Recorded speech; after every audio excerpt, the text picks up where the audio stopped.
All right. Hey guys, and we are live here with some Saturday morning sci-fi here on Plus One EXP's Roll for Content Twitch and YouTube stream. If you are out there watching us, tell us hi, tell us where you're from. We are going to be playing a Mothership module. Mothership is one of my favorite sci-fi RPGs. It's probably, I think it is the best sci-fi RPG out there. I'm a longtime GURPS stan, but if you ask me what other sci-fi systems I would ever want to play in that isn't a generic universal one, it would be Mothership. I think the information design is phenomenal, but specifically we are going to be playing on the Desert Moon of Karth with the creator of this new module that's coming to Kickstarter soon, Joel. Tell people hello. Tell us a little bit about the Desert Moon of Karth before we introduce everybody to our players. Sure thing. So Desert Moon of Karth is this upcoming zine on Kickstarter coming out February 8th for Mothership. And it's a space western sandbox. So I was sort of inspired by like Firefly and Dune and a little bit of sort of Mobius type stuff, and really wanted to have a module that's a little sort of a sandboxy exploration while still being deadly and dangerous, not being necessarily the constant like stress, near-death horror in Mothership for a more sort of campaign setting. But there's plenty that can kill you too, so it's got that as well. And there's sand squid. And there's sand squid. I love it, Joel. If people want to, we'll drop the link in the chat in just 1 minute if people are watching live. But if they want to find more out about you online or just look for this project, besides Kickstarter, where's a good place for them to find you and your work? Yeah, frankly, I don't have a good other spot yet so far, so stay tuned on that. I'm pretty active posting on Reddit on the Stars Without Number and Mothership, as well as the Discords there. But yeah, I'm gonna work, and let's see how this goes. I'll get a sort of secondary place to find my work at. Cool. Awesome. Great.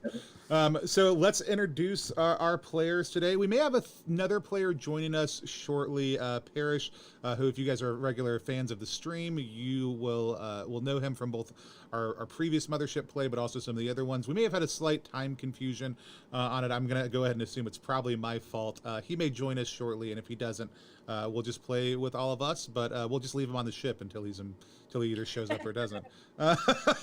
And so that's right. That's right. But let's go ahead and meet our other two players, and then I'll guys tell you guys who I am if you don't know me also. Let's start with Melissa. Melissa, tell us a little bit about yourself.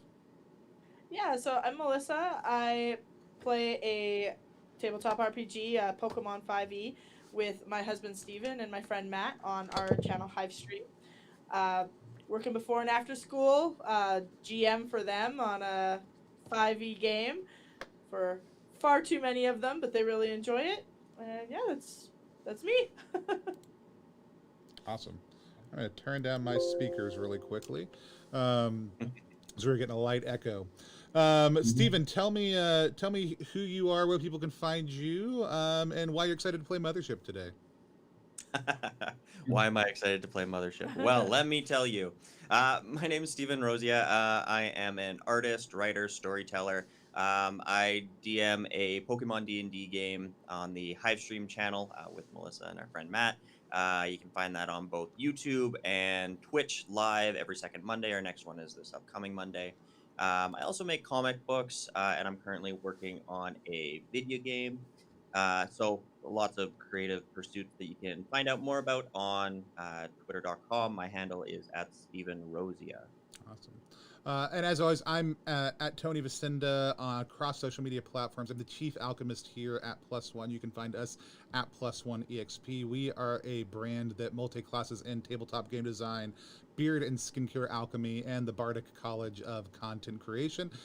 We may not be optimized for any one thing, but we like to think that it's a fun brand and we enjoy everything we do. So if you are an indie TTRPG fan or creator, we try to be the one-stop shop for helping people discover new independent RPGs. We like to play with the creator of that content whenever possible. And we've got a group of players from all over the world who we play with. And so We're excited to dive into the Desert Moon of Karth today. We do play with a couple safety rules here on the channel. We play with typically just lines, veils, and the X card. The X card is anytime somebody's uncomfortable with the situation, whether they think it's going to be distracting or it's something that is harmful for them, upsetting for them, they can just say X, type X in the chat, in some way, shape, or form signal the GM or I that we need to stop. And we'll go back and figure out what the issue was, resolve the issue, and then move forward without the issue. Lines and veils are two tools that are designed to help us avoid that. Lines are things that may happen in the world of our game, and in Mothership, it's an entire universe of things, but they don't happen during the course of our game. Our game avoids them or skips over them or just doesn't touch on that subject matter at all. Veils are things that might happen in our game, but that we don't dwell on or focus on explicitly. When they happen, we kind of mention that they happen, and then we kind of gloss over them and move on, fade to black, essentially, depending on what the situation may be. We have a strong line against sexual violence on the channel. That's a standing line. But if any of the other players have anything that they want to name, or if the GM wants to name anything that's a line or a veil that they want to address as we start, go ahead and name that now, so that Joel can take that into account and I can be mindful of them as we go through. Only the one you said. Good. Yeah, we typically also try to, the ones that come up as oftentimes like racism, transphobia, homophobia also too are things that we would like to avoid, misogyny, things like that as well. So we understand that it's a Western themed game, so we may play into some tropes on parts of that. There may be racists in the world, but we don't need to necessarily explicitly touch on that also too. So I think other than that, does anybody have any sort of issues with certain types of injuries also too is the other question. That's a good thing to ask. Like anybody have any tooth stuff or eye stuff or brain stuff or gut stuff or anything that kind of gives them the ookies? In a game, I would, no. go Real for it. life, yes. Yeah, I'd prefer if nobody sort of does any type of tooth torture to anyone. I don't think it's gonna come up, but No pulling I'm teeth. good. Yeah, no pulling teeth. Like I'll pass. Just slight not my favorite. Yeah. So we're gonna skip over tooth torture. We'll put a veil on tooth Yeah, torture. we'll pass on that. Every time tooth torture comes up, we'll just fade to black. No, I'm just kidding. Sure. Yeah. It's gonna be our first move anytime we confront. It's gonna be like I can't imagine it comes up super frequently, but it depends on the game. Joel has decided that none of the bad guys have teeth. No, excellent. All right. Well, with that said, Joel, I'm going to kind of hand things over to you to introduce us to the Desert Moon of Karth. Okay, so we're gonna get started here with the game, but sort of before I guess we do that, a little before I sort of set the scene here, I'd love to just do a quick go around with each of you, what your character's name is, sort of who they are in a couple sentences, and maybe what they're afraid of. So we can start with Tony there. Yeah, I'll go first. I'm Dr. Scrim Shar. I am a chemist for the Soy. Is it the Soy Patty King Corporation? Is that our delightful corporate overlord? I am a corporate chemist for the Soy Patty King company. My job is to go from outline world to outline world and to assess the needs of the local populace based on the environmental factors, any sort of local wildlife and other things to determine which one of our soy patty formulas will best support the health and well-being of the local populace so that we can sell a ton of that soy patty to them. We only have 3 different formulas, but one of those 3 formulas is going to be the best. And it's my job to do extensive testing to figure out which one it is and to keep an eye out for anything that might be of interest to the our corporate owners. And so I think my character largely just takes charge when it's science time. But when it's flying or fighting, he is not particularly. He's happy to step back into the background and let other people take the lead on things. But what he's afraid of, he's afraid of becoming emotionally attached to people. That is actually his biggest fear. I think overall. That's why he has this job kind of on the outskirts of the system, moving from place to place. And I actually do think he is slightly uncomfortable with the fact that he has come to like most of the people that he travels with and be slightly emotionally attached to them also too. I think that is where his fear probably lies. So he tries to project a veneer of detachment most of the time that is not 100% accurate. And that's Dr. Scrimshar, right? Dr. Scrimshar, yeah. Excellent. So we've got Dr. Scrimshar here, and then Steven. All right. My character is an android named Donald, just Donald. You can tell that he's not a person because he doesn't act like one. He's far too kindly. He is inquisitive and analytic, and he is 100% owned and operated by the SoyPatty King Corporation. So as much as he acts like a friend to the rest of the crew, you can tell that anything he sees, hears, or witnesses is probably sent directly back in a report to the corporation, as it were. Typically, he'll be wearing the exact same thing. It's what we would call a Saskatchewan tuxedo. It's all denim, collared shirt, button down, denim sort of jeans. He's got hair that is always combed over, aggressively so in one direction. He's far too pale. It just doesn't give a good human facade in that sort of respect. Almost sort of peaks that what is it, that curve where things are too human-like but just a little bit off. And he was sort of he's owned he works or is owned by or works directly with the corporation, SoyPatty King. Absolutely, and there's probably not a crew out in the galaxy that doesn't have some model of Donald amongst the crew. He might have been like a mascot model that they made a few years back. Yeah, and because it's Patty Co. and not like a military operation, it's not a great android, but it's sufficient for the task of Soy Patty exploration. Excellent. I like the idea that they took out some of the stuff that makes androids good and just put in a better like customer service interface. That's still not a good customer service interface, but it's like it's the equivalent of like the Mass Effect like discussion tree where like you can select different options sometimes when you're talking to Donald. Have a nice day. Yeah, sometimes his eyes kind of drift off a little bit in one direction. Have to recalibrate. Nice. So we've got our Donald model android here, and Melissa, who's our Marine. Her name is Osana Harding, and she is ex-military. She does have an injury in terms of former amputation, so has a kind of prosthetic. That's the word I'm looking for. She's very athletic, kind of not big, bulky, rough around the edges. She is strong, but is clearly dealing with some PTSD from time to time. So trying to get back into it as more of like a hired militant figure, but no longer military herself. Yeah, and she's sort of working security details for this. Gotcha. Okay, very good. Melissa, tell me the name of your character one more time. Her name is Isana Harding. Isana Harding. Yeah. With an I. Okay, very good. So we've got Dr. Scrimshar,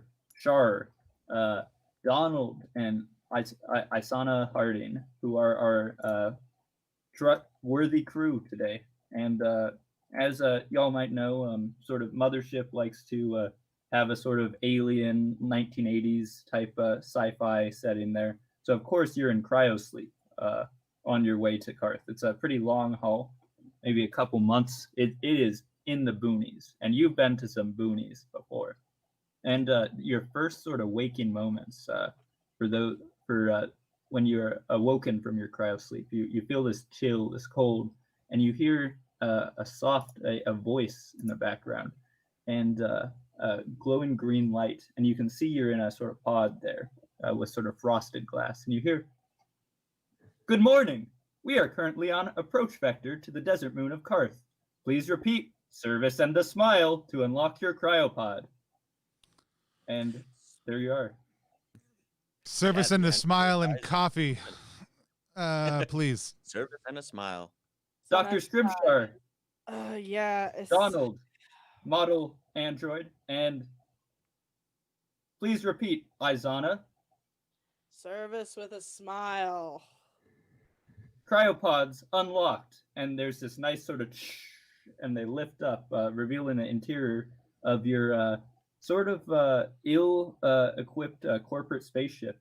Goes by the title of King Cruiser 39, of one of 212 model fleet. And looking around the inside, you're sort of up and able to get prepared. It's pretty corporate in here. It's done up like the equivalent of a McDonald's in space. The interior, everything is branded. In fact, the food replicator is locked to only produce SoyPatty King products, which means soy patties or nutrient shakes is all you can get. And yeah, walking around, you saw the picture of it. It's a sort of small place, and if your cockpit's just up a ladder. And what are y'all doing as you're sort of preparing and getting up?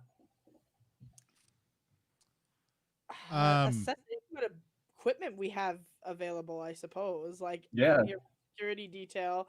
Have they armed us at all? Yeah. So did you pick a loadout yet? I did. I Yeah. picked the extermination one. Excellent. So you have everything there in a series of lockers there. However, everything is branded. It's covered in a series of sort of logos. It's all SoyPatty King, everything. So which means quality might not be the best, but it's what you're contractually obligated to use on pain of termination of contract. Cool. Grab my shake and figure out where what the plan is. Which I actually do want everybody to see, because we do have a logo. Steven did knock out a logo last night, so I'm gonna see if I can grab that real quick for everybody. We can keep on going. I'm trying to tinkering with the soy patty pad. It will give us like the soy coffee, like the soy patty King's sort of a coffee blend, shake-like consistency. Yeah. Right. Just like a sludge of coffee. Right, but I'm mixing that with water to try to get it to a near actual coffee consistency. That's what my character's doing right now. Yeah, you can get close, definitely, with enough water. Donald has sequestered himself off to one of the computer terminals to Yes. read the output from whatever our journey was, so Yeah. he can report back any sort of malfeasance or other sort of issues to corporation before journey starts. Greetings, model Donald. We are currently on approach vector to Desert Moon of Karth. No known hazards or malfunctions during transit. His eyes sort of flash green and then red and then back to green, and he nods and smiles, unplugs himself, and walks back to the rest of the crew. Good morning, fellow crew members. It is very nice to see you this morning.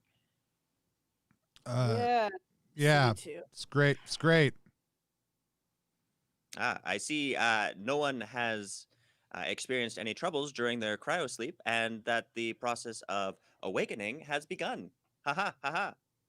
Yeah, pretty standard. Yeah, it's great. I'm sorry, I'm putting the Soy Patty King logo right in between all three of us on the stream, and then gonna pop that over there so we can make sure the brand is well represented as we are as we are streaming. I mean, we're walking around with it plastered all over. That's so right. We got to represent. That's right. Yeah, so I give Donald a nod. I mean like my character does have a deep joy of kind of Donald's constant pleasantness, and it's the kind of the only actual thing that keeps us moving forward. I feel like a lot of days. So as much as I will not respond to it, there is an actual deep appreciation of it on the inside where no one can see. And so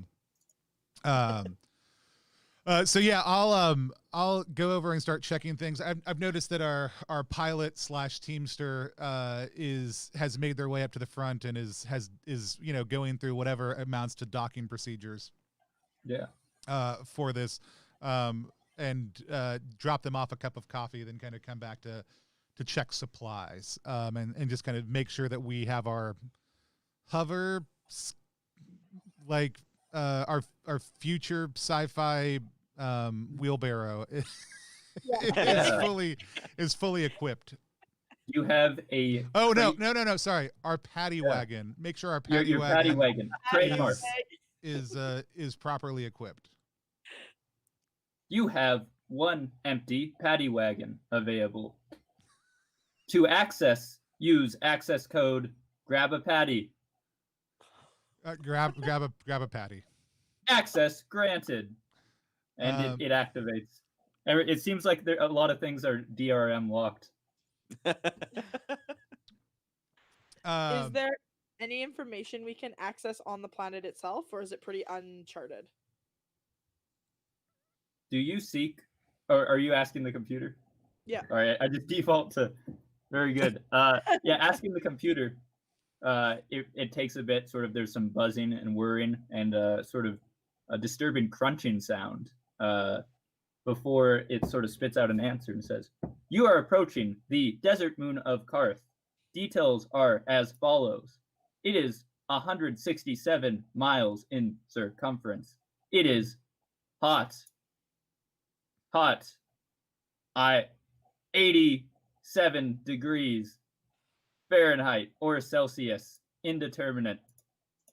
And it is currently without a zero, with zero Soy Patty King franchises.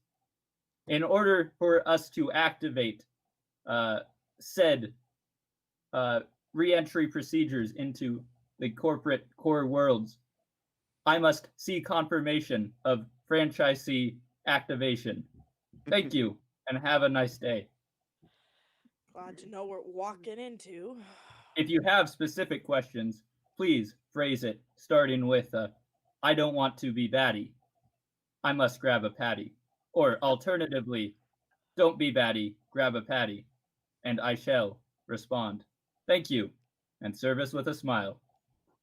Well, I'm glad the computer has a sense of humor. Yeah, I really don't know why this one was on our route. Like, I don't know why do they really want a franchise line all the way out here?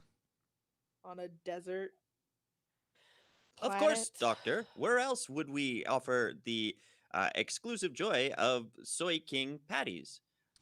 There are no competitors. It's the perfect market. I mean, I guess the monopoly line does make sense. It just seems like supplies and logistics would be a nightmare. All right. Not for Soy King Patty. Sure. Soy Patty King. And I'll bang on the computer and hey, I don't want to be batty. Do we have the normal incomplete passcode? Oh my gosh. I don't want to be. Give me a patty. I don't want to be batty. Right. Passcode accepted. Can I have the standard? Give me a double patty. Planetary exploration kit. Like we need a tent and a couple of rations to go on this thing while we're down there. Locker number 7 unlocked. Passcode accepted. And the gear is there. Have a nice day. Yeah. And so I'll go Service with a smile.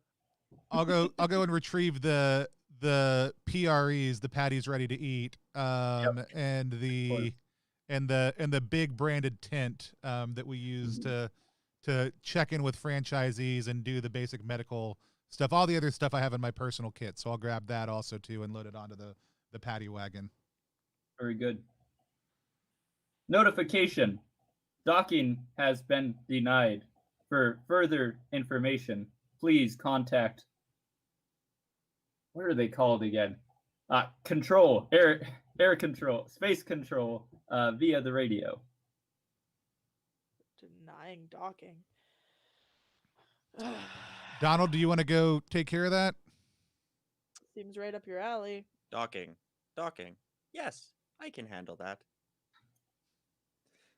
So, this is a communications problem with some sort of command on the planet that will not allow us to dock. Is that accurate? Yes, they are refusing docking. They request to speak with a human. Donald, you are good enough. Well, not every day. Excellent. Who am I speaking to? And there's a little static and a sort of a buzz, and then you hear, yes, hello, is this ship registered as King Cruiser 39? Yes, you are speaking to the King Cruiser 39. My name is Donald. How can I help you today? Are you another computer? We're trying to speak to a person here. I am no mere computer. I am human-like. All right. Good enough. Okay. So here's the deal. You can't dock at. You may notice there's a space elevator that we're calling you from, and if you approach the ancient orbital defense lasers, we'll blast you to smithereens. So we don't want that. So if you want to get over here, you've got to dock in a stable sort of geosynchronous orbit, and then put on some back suits or get in some kind of capsule and sort of drift your way over. And we've got some large nets we can pick you up in. You gotta target it right, or you'll miss us and sort of burn up in the atmosphere or get lasered. So just you gotta hit the nets, but they're pretty big. We've got some nice nets, and then we'll walk out there and pull you in. You can All tell clear? he's really analyzing this. He says, there seems like a high probability of crew fatalities. Is this standard docking procedure? Well, here, yes. They didn't tell you. You work for Soy Patty, right? Don't be batty. Grab a patty. That's y'all. That is correct. Well, good luck here. That's all I gotta say, partner. But no, we've only lost a couple people this month. It's fine. Well, statistically, that sounds rather low. We thank you for your cooperation. Excellent. So yeah, just dock, and remember, if you approach us too close, the lasers might get antsy. We don't know how they work. Just drift in. Curious as to that, but nods with a smile. I am also curious. Yeah. So as you're I was just saying, as you're approaching sort of ship, you can really see the this sort of bright sort of tan colored planet catching the sun's rays here, and it's orbiting this large blue giant where it's casting a shadow down onto from this moon. And you can see sort of you're approaching. There's this some type of really fancy, ancient looking space elevator, sort of retro futuristic, very chromy, but a little dilapidated looking. And beneath it, there's a tether extending down to what appears to be a tiny dot of a settlement from orbit. And surrounding the entire planet, you can see evenly spaced are these antiquated yet incredibly advanced looking sort of triangular satellites that look sort of menacing, sort of girdling this entire planet here. And that's sort of what you see on approach. What are y'all doing now? Yeah, I'm going to go back and relay what I just heard to the rest of the crew with a smile on my face. Did you ask them? So they said they only lost a couple people this month. You didn't happen to ask them how many people have come out this way this month, did you? No, I did not. Great. Do we have a capsule? Pardon? Do we have a capsule, or are we like they were Let like me- put let on me back ro- suits Let me or, roll for it real or quick. get in a capsule? And I'm trying to figure out. No, but you do have 4 vac suits. Ah, excellent. Great. I'll put the. I have been assured that this is standard docking procedure. To catch us in a net. Sure, I'll put the cover on the paddy wagon and like strap everything down. Yeah, make sure everything is sealed tight that you don't want exposed to vacuum. Right. Mm-hmm. Sure. I mean, I guess a job's a job. Like how do we get back? That's a fair question. The same way you got there, or sorry, you're on the radio, I assume. No, Sorry, I just I'm just my never mind. character's I wondering keep out on loud. jumping in like, No, you're of good. course I overheard that. No, go for it. Keep going.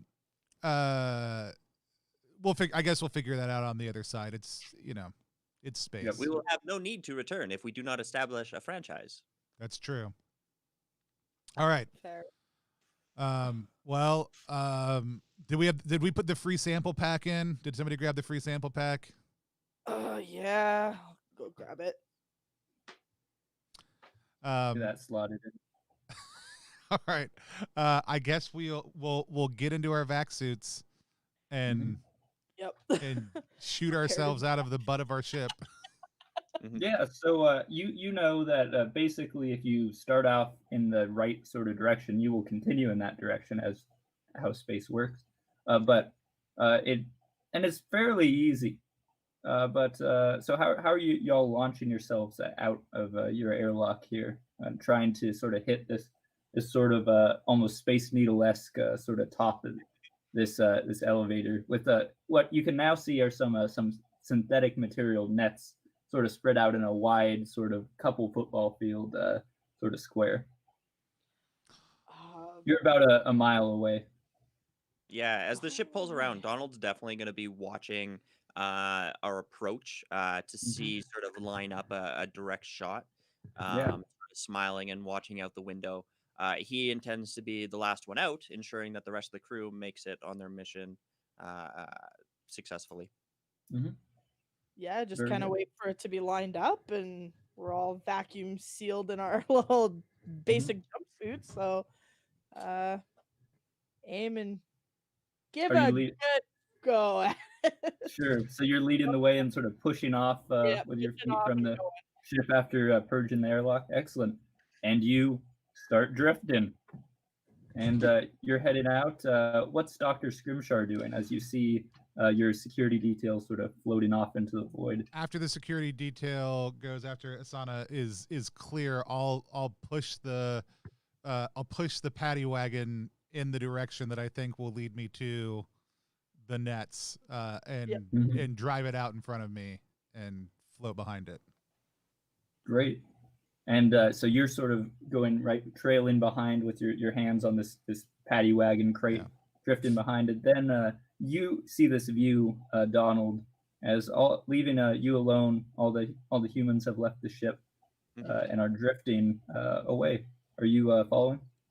Yeah, absolutely. I kind of snake my way outside of the ship, make sure it's all locked up, put my little car key in my pocket, and push off directly towards them. Yep, and just hold that position. There you go. And so as y'all are drifting, you get a little bit of sort of, you don't have a completely sort of straight path. That's the thing. There's a little bit of a twist, so you're sort of rotating as you go. Some of you slower than others, perhaps. And this is perhaps a little bit disorienting or troubling there. So can I have everyone make a little fear save, see how y'all deal with just sort of floating in the void of space with nothing but for a mile to the station. So you'll roll a D100, and you want to get underneath the number on your fear save column. Cool.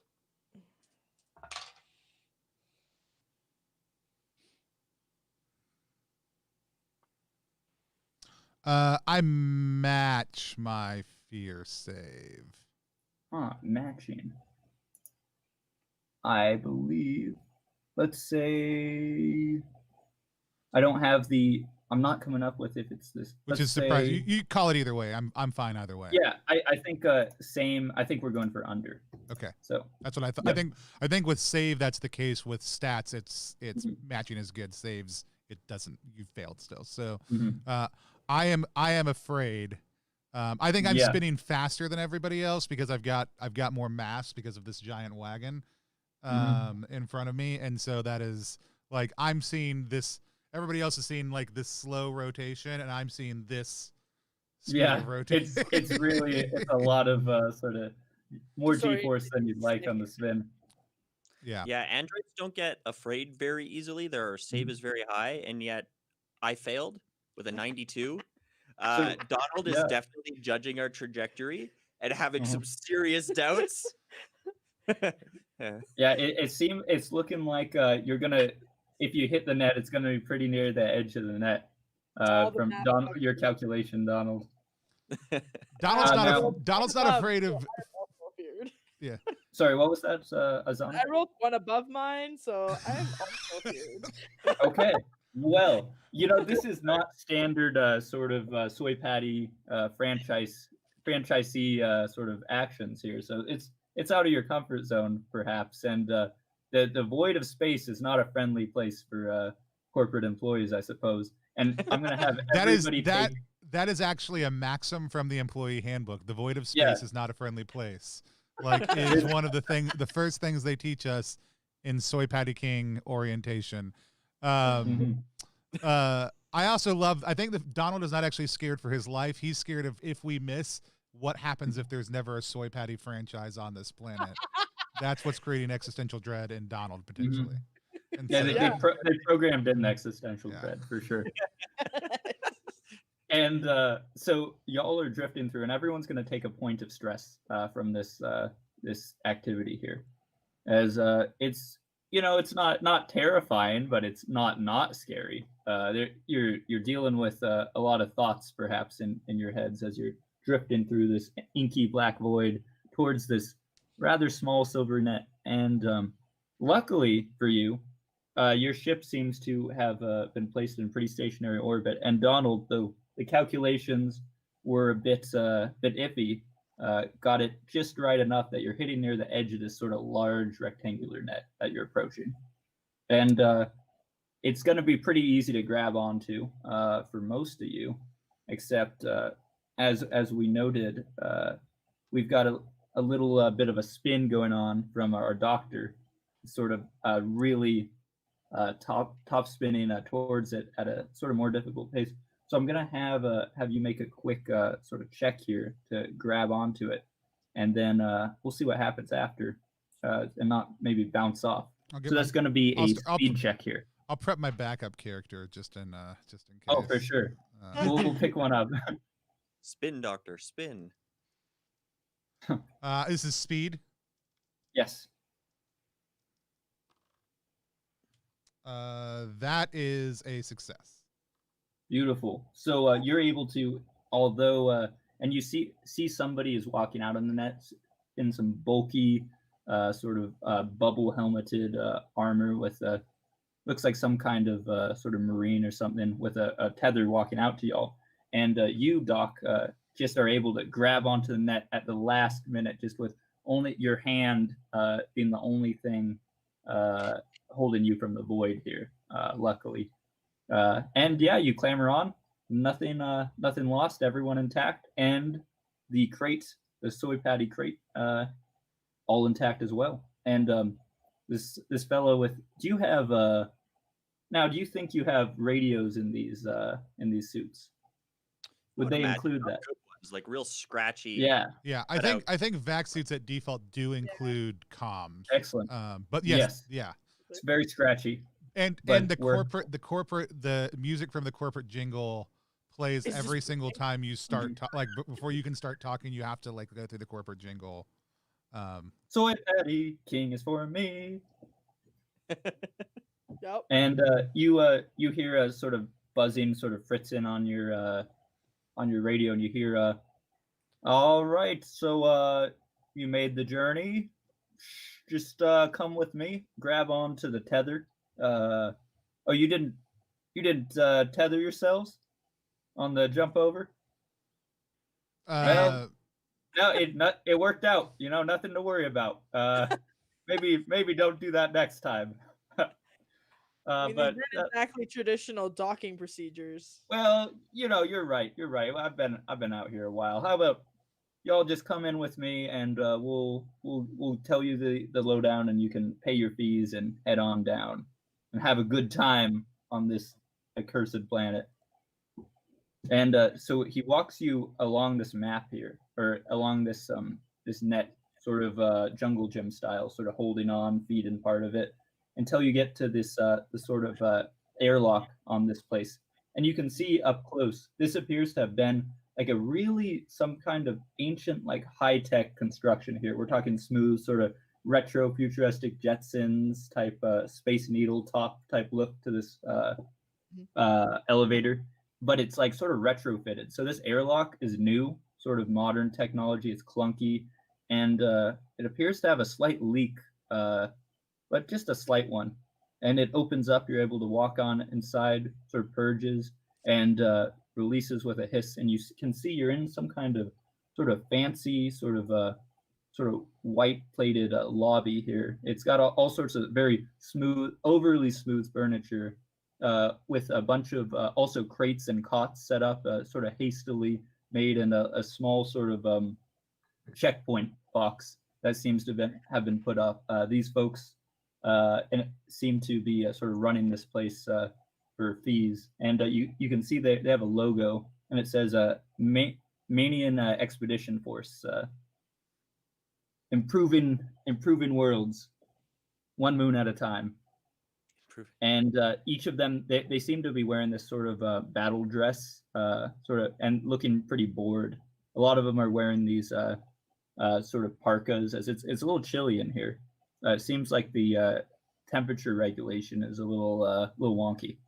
And the guy who sort of brought you in takes off his helmet, reveals this sort of a pale, sort of pockmarked face underneath. With he's wearing a little cap, one of those sort of imperial officer style caps, and he seems to be a bit in charge here. And he says, "All right, so I'm Lieutenant Franz here, and we're just going to go over what our expectations are. So first, I have to ask: are you carrying any illicit contraband? May I search this crate? Do you have any powerful weapons of war, bioplagues, anything of note? We have an amnesty bin. You can dump any of that stuff in." What? Definitely got some. Just standard docking procedure here. Just questions. It is SoyPatty King typical procedure to comply with all docking requirements, but I assure you that we harbor no contraband of any sort.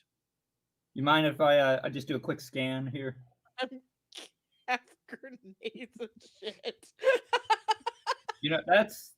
That it's fine if you have any sort of standard weaponry. We just don't want any sort of antimatter, particle beam, anything that would Yeah, no, cause us trouble. we left all the antimatter patties on the ship. Oh wow, they have those now? I mean, they've been in R&D for a while, but sure. Well, golly, ain't that something? So he does the scan there, and it's beep beep beep beep beep beep. Okay, you're clean. Now here's the deal. It's gonna be 50 credit. Was that 50? Was it? No, we raised it to 70 credit fee per person, and any findings will be taxed at 300% tax upon leaving through our checkpoints. What's a finding? What? Oh yeah. Most people, they come here for harvesting those that coral dust, those chunks for drug. What? Oh, I forgot. Important step. Why are you here? State your business as it was. That's the first thing on my list. I skipped it. Oh, of course, to establish a SoyPatty King franchise for your enjoyment. Well, it'll beat the hagfish farms, that's for sure. Good luck. And he checks a little note on his pad. Very good. Very good. Do you have any questions? I'll stick around. The elevator only goes once a day, and so you're in luck. It's still up here.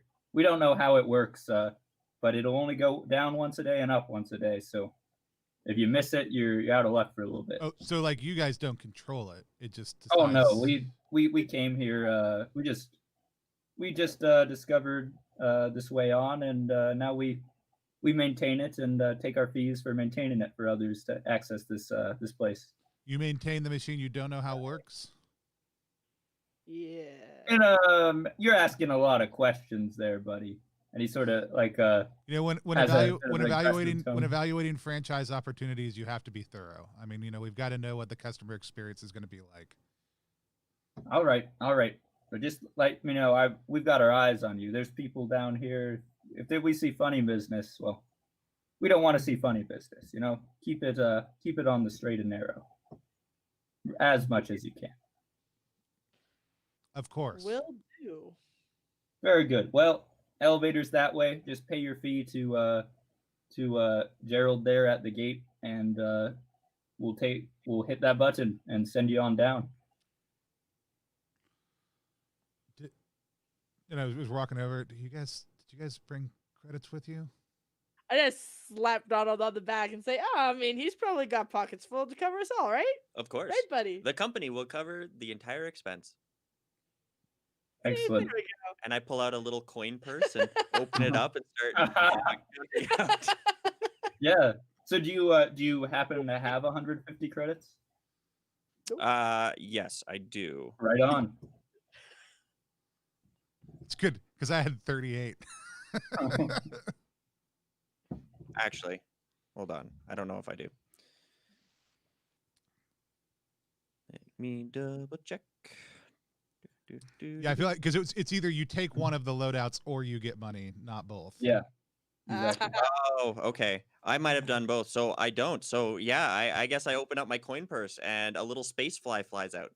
So if you did take one of the loadouts, you still get money. You just get whatever you rolled, subtract the times 10 from it. So like I rolled 38, so I didn't have 380. I had 38. Very good. How do we roll for it? Yeah, let me do just a quick roll here. It's 5d10. 5d10. Yeah. Okay. You do see a small sign underneath the little kiosk, sort of hastily erected, that says, "If you are unable to pay, you will be banned from re-entry until you have paid your debts." With a little asterisk and very small fine, 100% interest rate. Per what period? It just says 100% interest rate, no period on it. Does not specify. 0. Pardon? Yeah. Okay, I've only got 32 credits. I got 28 then. Nice. So corporate should have taken care of all this in advance. Apparently they didn't. What's the fee for an Android? Because they're mostly people, but like a lot of places don't charge full fees for Androids. Yeah, usually like a real small percentage. Tell you what, or excuse me, this is the guy at the guy. Yeah, we're talking to the guy at the gate. Well, tell you what. He sort of seems like a younger guy. Doesn't really. He's got one of those like marine helmets on, but it doesn't really fit right. It's too big. Well, how much money do you got? What do you got for credits? You like put our heads together. I've 33. How many should you have, Asana?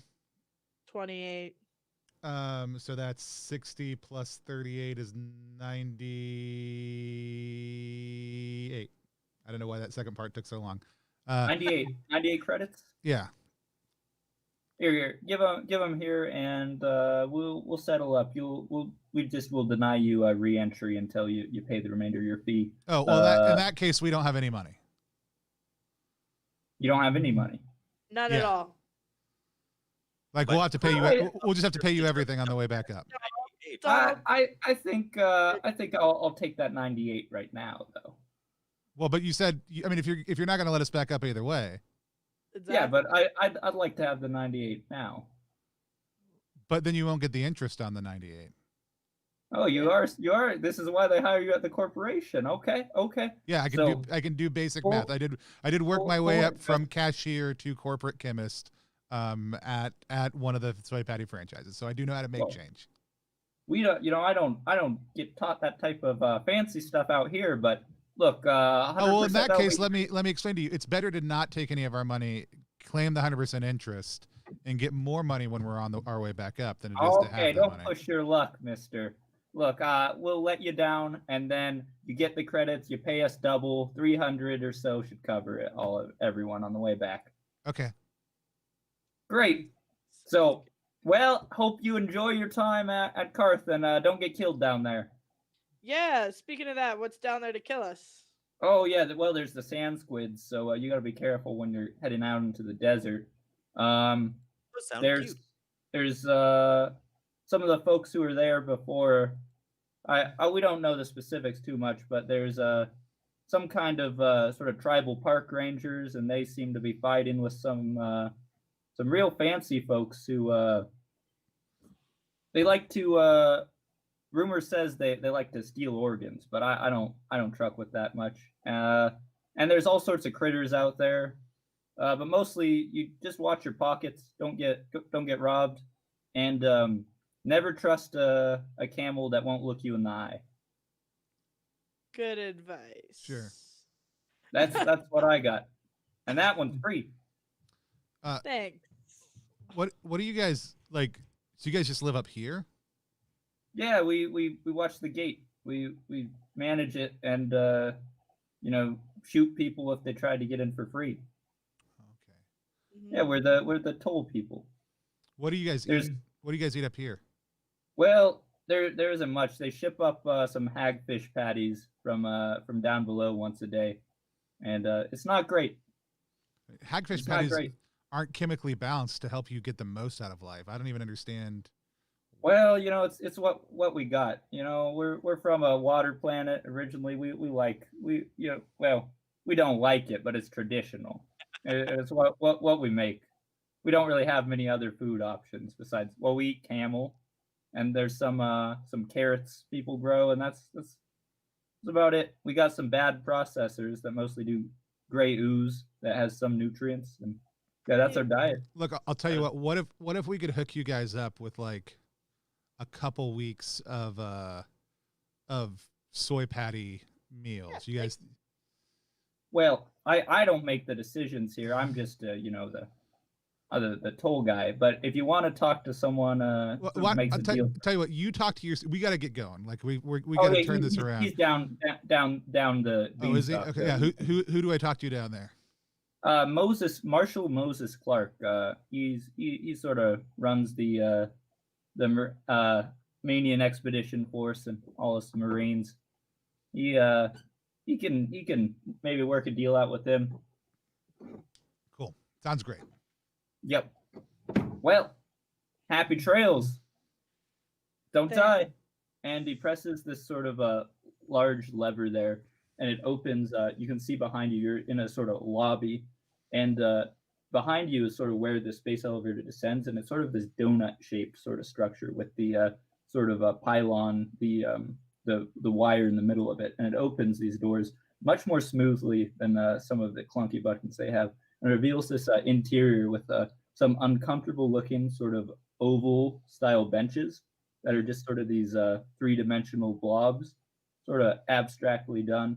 But yeah, it's empty, and it's a little more air conditioned in there. It seems like the temperature controls work better. And are y'all heading in? Yeah, Very good. I take out a single credit and put it on the desk in front of the clerk who just helped us, and I Mhm. say, "Thank you, and have a great day. Remember, don't get Maddie, have a patty." And I turn and I walk into the thing and find my. He gives you like a nice sort of head nod of recognition and tucks it in before smacking the button again, closing the door behind you, and the sort of floor drops out from under you, and you start plummeting downwards at a faster speed than would be comfortable. Little fear check here. Oh yeah, sorry, Tony. No, that's fine. Okay. My comb over goes. Yep, just shoots right up off of the skull there. Zeros are zeros in this game, right? For Yeah, that's Mothership. great. Yeah, I'm not afraid at all. This is like my Yep. jam. Oh yeah, just like an amusement park ride, like one of those that drops you. I'm just screwed. I'm all the fear. Oh yeah, I mean this is you've had a lot going on. So you're gonna take a point of stress here as this sort of sudden descent sort of freaks you out a little bit, going from 0 Gs to negative G almost as you're going faster than sort of the terminal velocity for a second there. And then it seems to, after that, hit a sort of normal pace, sort of some of the wheels seem to catch and it slows down, sort of bringing everyone back with a bit of a jolt. And you're continuing downwards to this planet here. And Donald this sort of, oh, just so you know. oh, Donald did too? Well, Donald, you might, yeah, you take a point of stress there, and your internal sort of modules might be a little stressed from some of these unusual situations. Just like, this is fine. Yeah, he's seeing It's all just these gravity. that he doesn't recognize, and he doesn't really understand the origins to, and they don't make logical sense to him. And there's this big red flashing sign inside his brain that's just going, does not compute, as we fall to our potential doom again. Mhm. A lot of that in a short time frame. Luckily, it sort of seems like the elevator sort of finds grooves and continues downward smoothly, and you can see this sort of this small settlement approaching, and the surroundings as you draw closer to the planet. You can see it's got a lot of rocky sort of mesas, sort of these layered sort of dry reefs. It almost looks like resembles the terrain in Arizona or New Mexico a lot, but with less plant life and some sort of more organic look to some of the stone. And as you sort of approach near the bottom, you can see this sort of circular settlement. And then if you could bring it up, Tony, on the screen, I might be able to do it, but you might be a little faster. You should be able to. If you have that, I've got a billion things up already. If you have, if you pull the picture up, and then you can hit present at the bottom, and it'll let you switch over to showing everybody that. You have to just select what you want to select it from the list of things. Okay, gotcha. Yeah, so you're approaching downwards there, and you can see this town, and it's a little rickety. Has these dirt streets there, and you can see it's formed around some ruins. The space elevator itself that you're sort of pulling into the station, it's this domed-like building, very very smooth, sort of a chrome color. We're surrounded it are a series of sort of hastily constructed sort of metal buildings, sort of prefab stuff. Seems like this was sort of the basis for a little camp, and there's a perimeter wall surrounding this.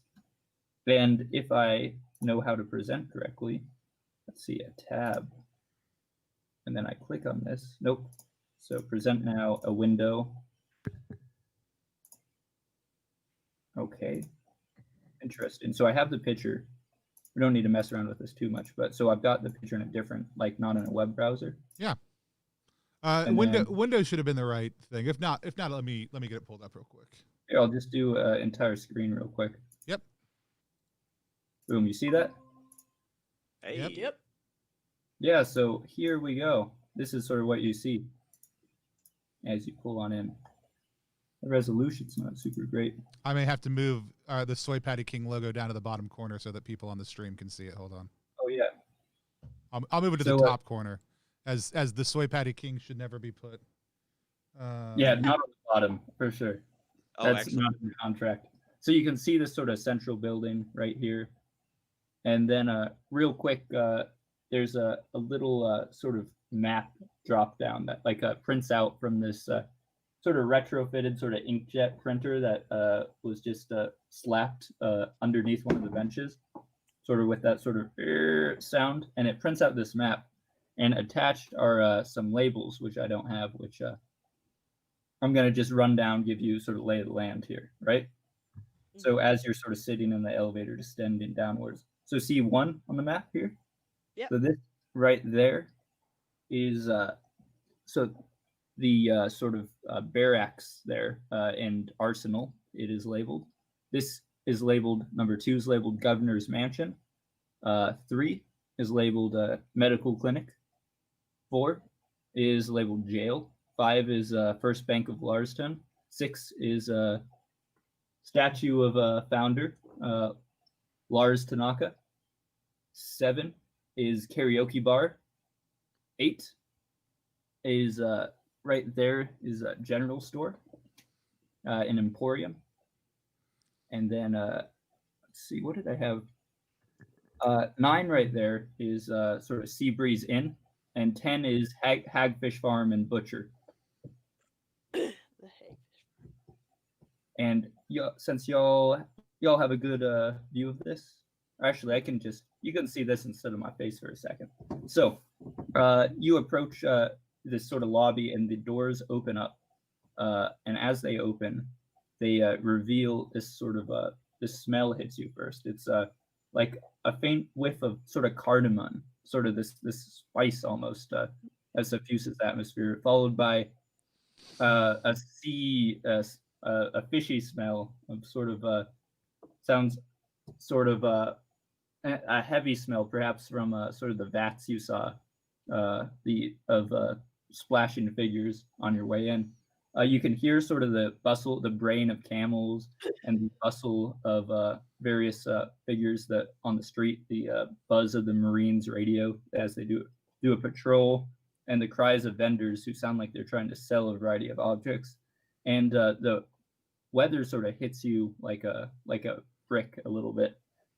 It's very hot, 80, 90 degrees, and real big difference from the climate controlled sort of vibe in the capsule. And walking out there you can see there's a sort of a couple bored looking Marines inside this sort of cavernous terminal, but not too many people inside. What are y'all doing? I'm scanning the local population, taking a quick head count of everybody I can see, and determining who would be potential Soy Patty King customer. Mm. Well, they all see that you're not seeing many androids. It seems like most are organic sort of life forms who would benefit from the nutrients provided by quality soy patty brand products. We do Oh yeah, actually have an Android menu also too. Like I mean we did a couple of years ago, oh, not out of any sense of like a desire for equality, but just realizing we uh-huh. were missing a huge customer segment by not having Yeah, an Android. By myself. Androids have money too. Yeah. yes, yeah. It's definitely more of a niche area of the market, but yeah, Yeah. There's should be about sort of 400 or so people here. You judge based on sort of the buildings and your quick sort of Android mental calculations and from who you're seeing in the streets. Well, I think before we actually step out, this is probably an excellent place for us to Mhm. take a short break. Yeah, My coffee, I forgot to refill my coffee beforehand for full transparency's sake. So that is one of the reasons we are taking a break. yeah. However, we will be back really shortly. Right now, we are playing Mothership. We're actually visiting the Desert Moon of Karth. Our crew of intrepid Soy Patty King brand franchise scouts have just landed on the planet and are seeing if this is a viable location for opening up Soy Patty franchises. This has to be the weirdest mothership party establishment I have ever had, and I love it. And so I'm excited to come back and play some more on the Desert Moon of Karth. We'll be back in just about 5 minutes after we take a short break. Gotcha.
Pop-Tart.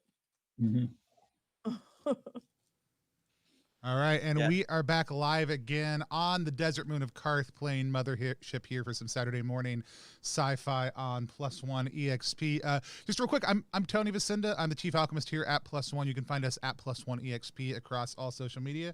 And Steven, where can people find you on the internet if they want to find you? Come find me at Twitter, where all the things happen in the world. You can find me at Steven Rosia. Awesome. And then Melissa, where can people find you? I'm mostly on Instagram at rusty_bucket_project, I believe. Nice. And then As Joel. my own tag. Yeah. And then Joe, you are the creator and designer of this module that we're playing in for Mothership, the Desert Moon of Karth. Tell people a little bit about just the game. Just give us the elevator pitch real quick before you take us back Sure. in. Yeah, so basically, Desert Moon of Karth, it's a sandbox, space western sort of module for Mothership RPG. It sort of lets you get that sort of exploring a ancient desert place. You can run around in the desert, drink plenty of whiskey, run away from sand squid, and get rich, live forever, or die trying. There you go. Just like Earth. Yeah. I love that. One of the cool things. So this is a project coming out in Zine Quest. I'll talk about this a little bit more at the end. But seeing a lot of other people do a lot of genre bending into Mothership with a lot of the modules coming up, I'm very excited about. Desert Moon of Karth, I'm very excited about. We just got down the space elevator to the planet, and it is hot, and we had a couple lazy Marines around us, and we can just pick it up from there. Yeah. Right on. So yeah, you're in this terminal, that sort of open air terminal, as I showed y'all the map right before the break there. Big dome, and just a couple sort of lazy Marines going around. They're wearing some kind of sort of power, like professional grade military armor. They've got this sort of bubble helmet that's down, and they're carrying some nasty looking pulse rifles, but they don't seem like they're really on it too much. And there's a series of there's a lot of litter in here. It seems like people just sort of throw stuff on their way down or up. And then you can hear a lot of sounds coming from outside of vendors, of people yelling at each other, camels, and sort of the breeze from this hot desert wind that's blowing over the town. And noticing all the trash on the ground, I pop open the lid of the paddy wagon, and I pull out this kind of flat looking item. It's GM permitting, and I move it over to the corner, and I pull a tab on it, and all of a sudden pops up a SoyPatty King branded trash receptacle. This is part of kind of building the buzz in local communities. Is just getting some good marketing on the street, and we know that people are always throwing stuff away. So I pop one of those up in the corner and pick up a piece of trash next to it and just kind of toss it in there. And so I get everybody, make sure grab a sample kit. Let me clarify, grab one of the free sample kits, not the sample kits we use to collect data on the local populace as we move out. I'll distribute the free sample kits. Very good. Yeah. As you're doing that, I want to go over to the doctor and put a hand reassuringly on your shoulder and sort of smile and say, "Doctor, I am glad to see that you have survived our very strange docking. I want to remind you that loss or destruction of company property will be deducted directly from your salary." Yeah. As I paddy wagon that almost got lost in space. Yeah, I mean, I guess if I had died with the paddy wagon floating off into space or hurtling onto the planet, that would have been horrible for me to be saddled with the loss of money. But yeah, I'll try harder. Thank you, Donald. I as always, am concerned about your well-being. Yep. I know. Good guy, Donald. Pat him on the back.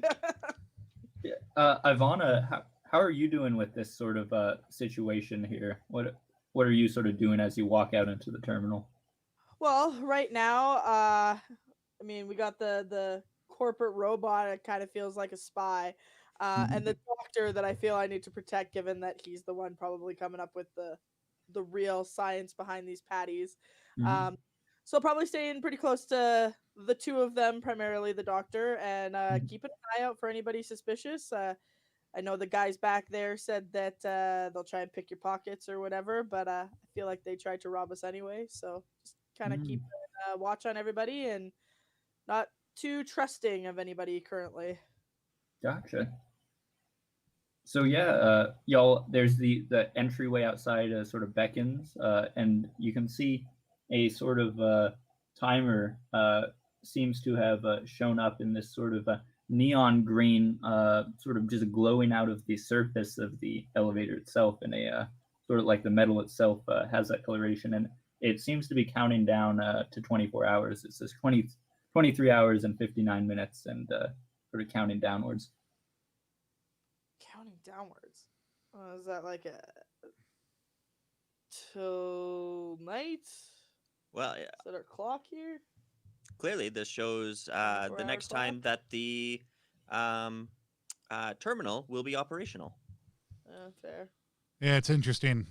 I'm just trying to think about how that's going to affect franchise logistics. Like being only able to come down or up once a day seems limiting. But that's somebody else's headache. we've got to determine the best soy patty formulation and then make a recommendation to corporate about best franchisee options locally. So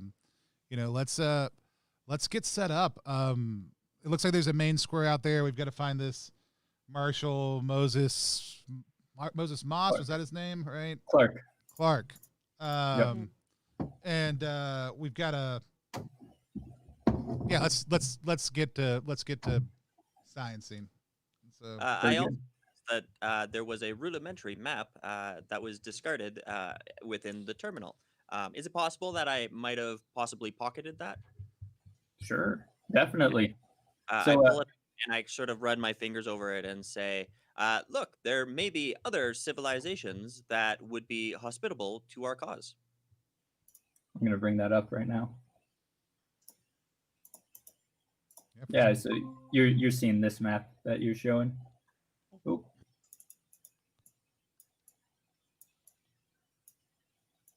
So you think you're probably here. All these other places. From my rough estimation, the population of this settlement is only around 400 individuals. That could not sustain a franchise on its own.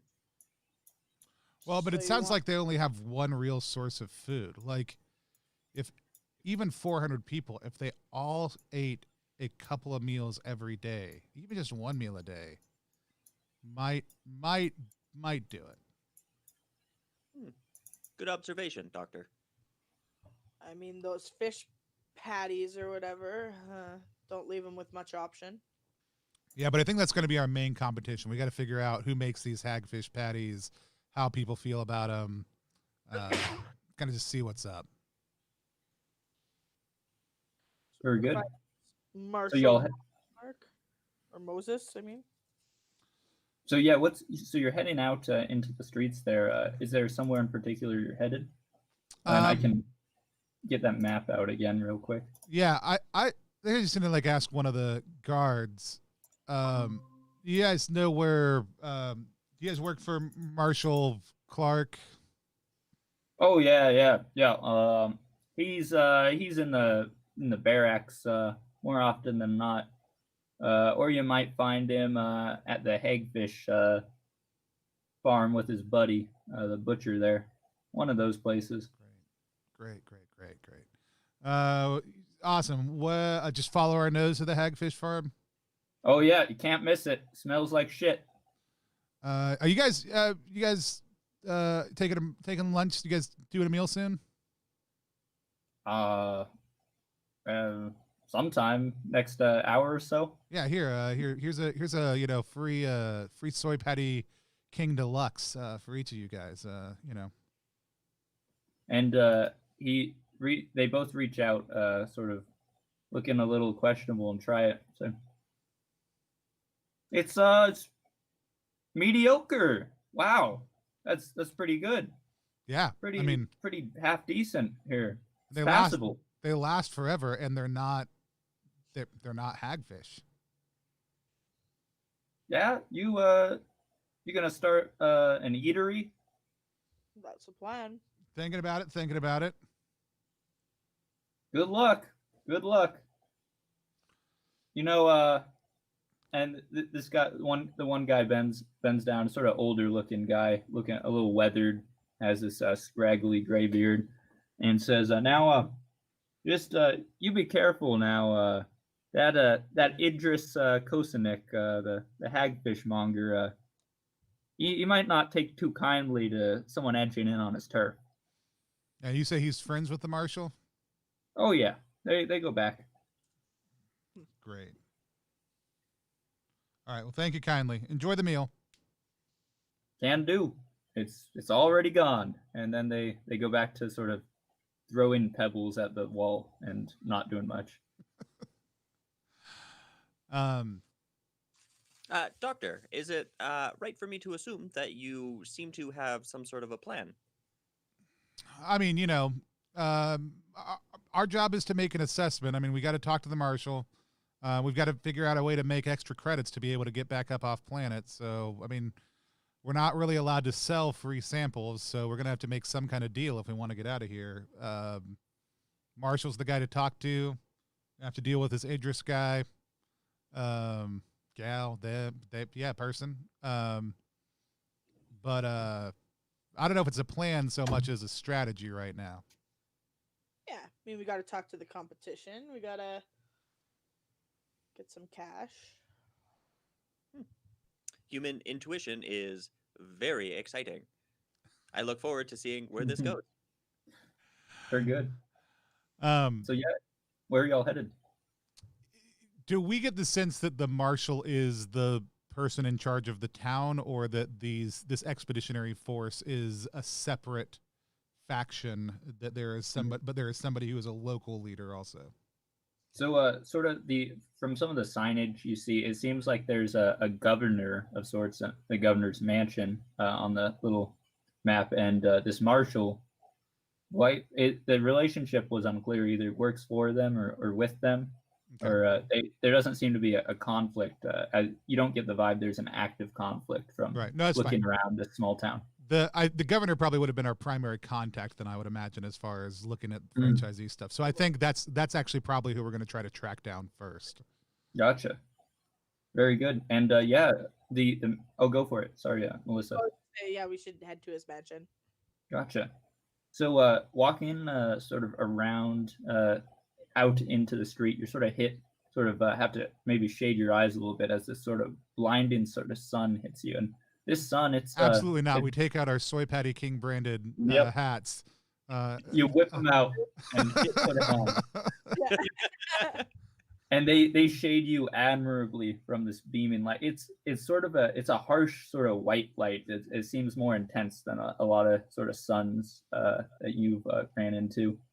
And sort of continuing down across the street, you're sort of buffeted by a series of smells and sounds and sort of bustle as people seem to go along the business. There seems to be folks sort of kitted out, some kind of sort of adventurer prospector gear, all sort of going on, preparing for an expedition out with some loaded down camels. And there's a vendor sort of who steps out in front of you immediately. And it's a sort of a gray-haired guy with a mustache, a little stout shorts, and he's wearing a trucker cap, and he's got a big box in front of him. And the box has a bunch of chunks in this sort of bluish color of they look sort of like fossilized like bone or tentacles there, and some of them have crumbled. And he says, I've got fresh chunks and camels, the finest coral dust you'll see in Karth. Now remember, Honest Eddie will always steer you straight. Where are you from, friends? I'm sorry, simple planet vendor. I am actually an android. Despite my human-like appearance, I do not consume human food. Never would have guessed. Well, this food is many the eye. Ha ha ha ha ha. This stuff is pure. This you take a hit of this, you won't age for a day. And I've got a lot. I can sell it for you at wholesale price because I have a good feeling about you all. I think you might want a thing or two. You look like you've got some money from is that Soy Patty. He sort of squints a little bit as he reads the branding on your your hats. SoyPatty King, get a don't go batty, grab a patty. Hey, You do realize I mean, like, I'm not in the marketing department, obviously, but that sure. putting certain words in your marketing pitch actually has the opposite inferred effect. Like, if you say something that's authentic, the question that then asked, like before, I wasn't questioning if something's authentic, but once you say it is, I do wonder if it is. If you say you're honest, my question is, why do you have to tell me that you're honest, Eddie? Like, why can't you just be Eddie? Eddie sort of steps back and he puts his hand on his chest, looking hurt. He says, how could you say such a thing about me as a proprietor of quality goods? Look, there are many. Eddie, I who didn't would say try anything to about you. I asked you if you bamboozle. understood basic marketing principles. Well, I suppose you have a thing or two to teach a simpleton like me. And you know, a brain like that, you want to keep going as long as possible. I see you've got some sort of lines sort of growing in that face, and wouldn't it be nice if we could sort of shave those away? Just keep you fresh, keep that brain inside Yeah, ticking. those are called frown lines, Eddie. But that was a good pivot. So, what are you trying to sell us?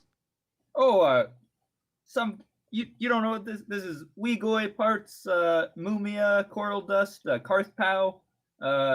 This is what everyone's out there trying to harvest.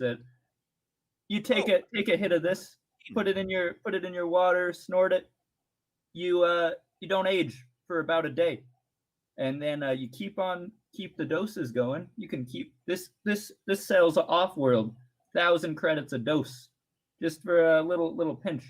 And now here, I, Honest Eddie, will sell you at the wholesale price for the low price of 200 credits. Yeah,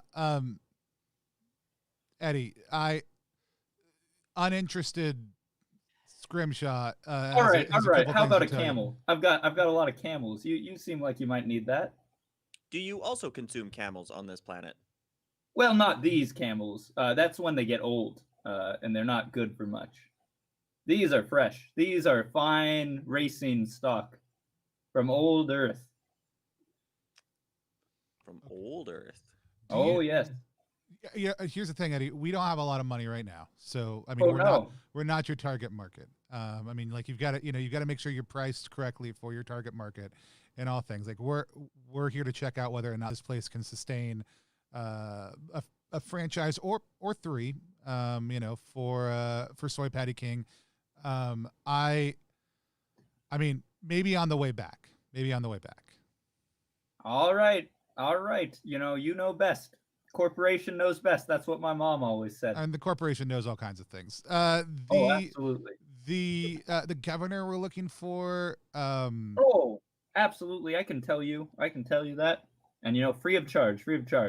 And he points sort of directly sort of behind you, and it's this sort of building literally like 50 feet away, 60 feet, and it's this it's sort of domed and shaped sort of like the elevator, but you can see it sort of was ruined. It seems like some ancient sort of building here, and it's been sort of fixed up with some little fixtures, a couple a little what's the thing you stand at and deliver speeches from? A podium.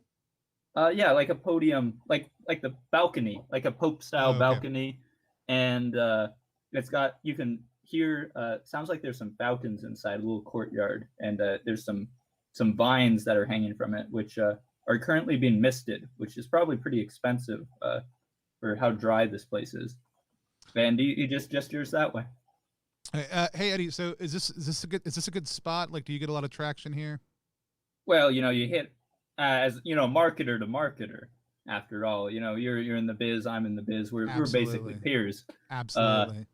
So yeah, you catch people going in, you catch them fresh off the beanstalk. They like to buy a thing or two, and you know what? I'm doing them a service.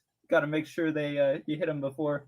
You don't want to buy camels from just anyone, or who knows what you're getting. But with Honest Eddie, you're getting the real deal.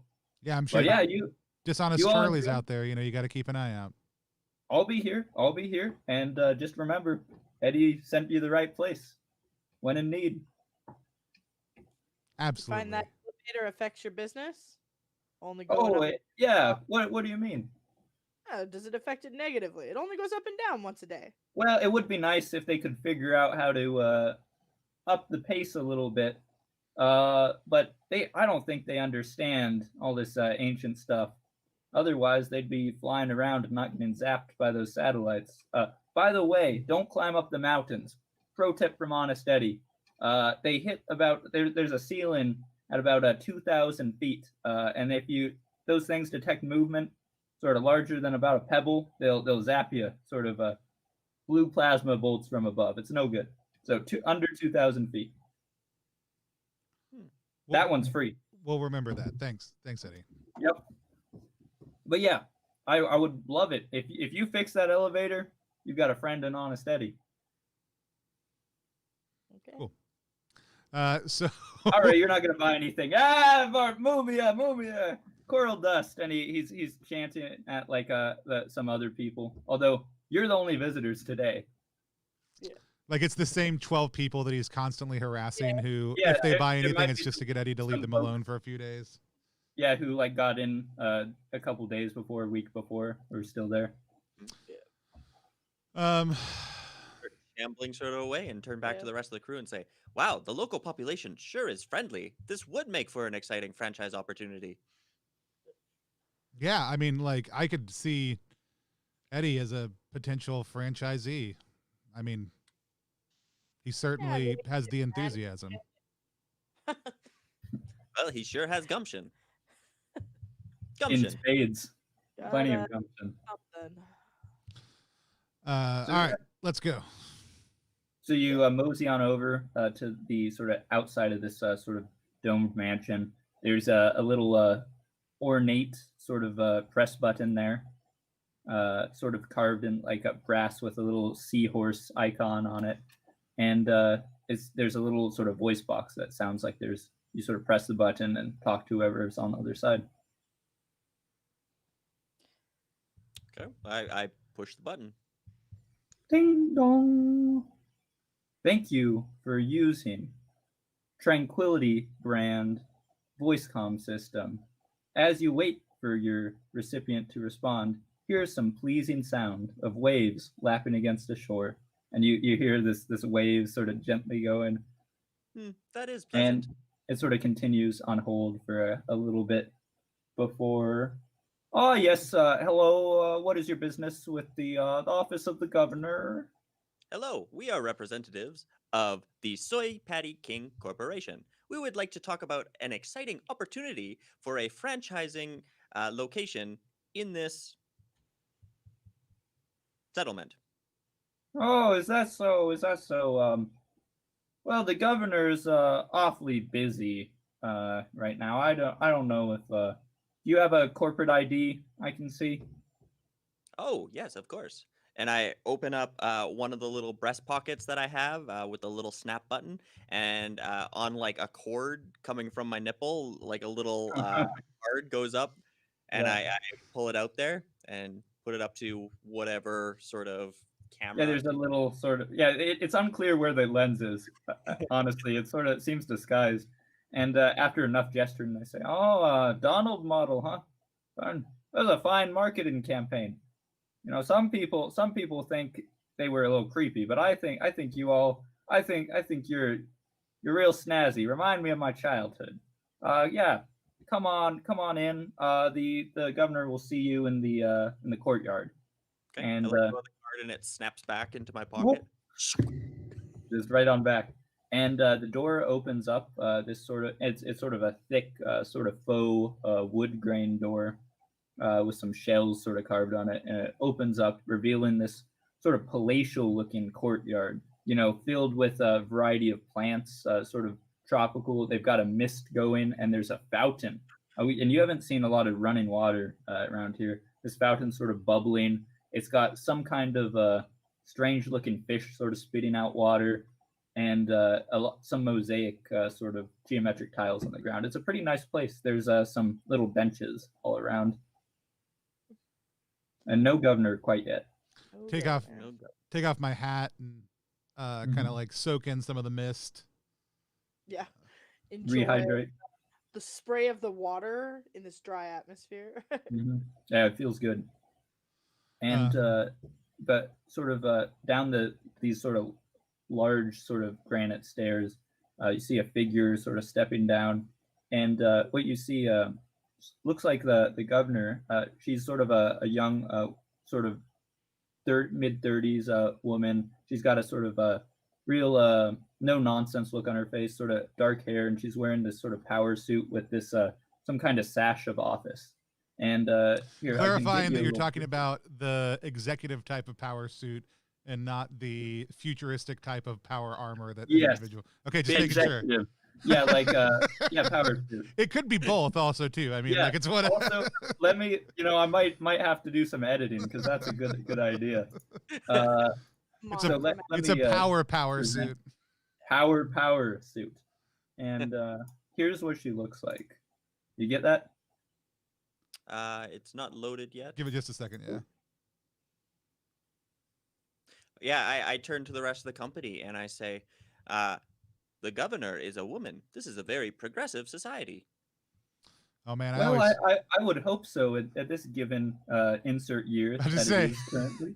I always forget how antiquated of a model that you are sometimes, Donald. I haven't seen a Donald in many years. They've retired, many of them.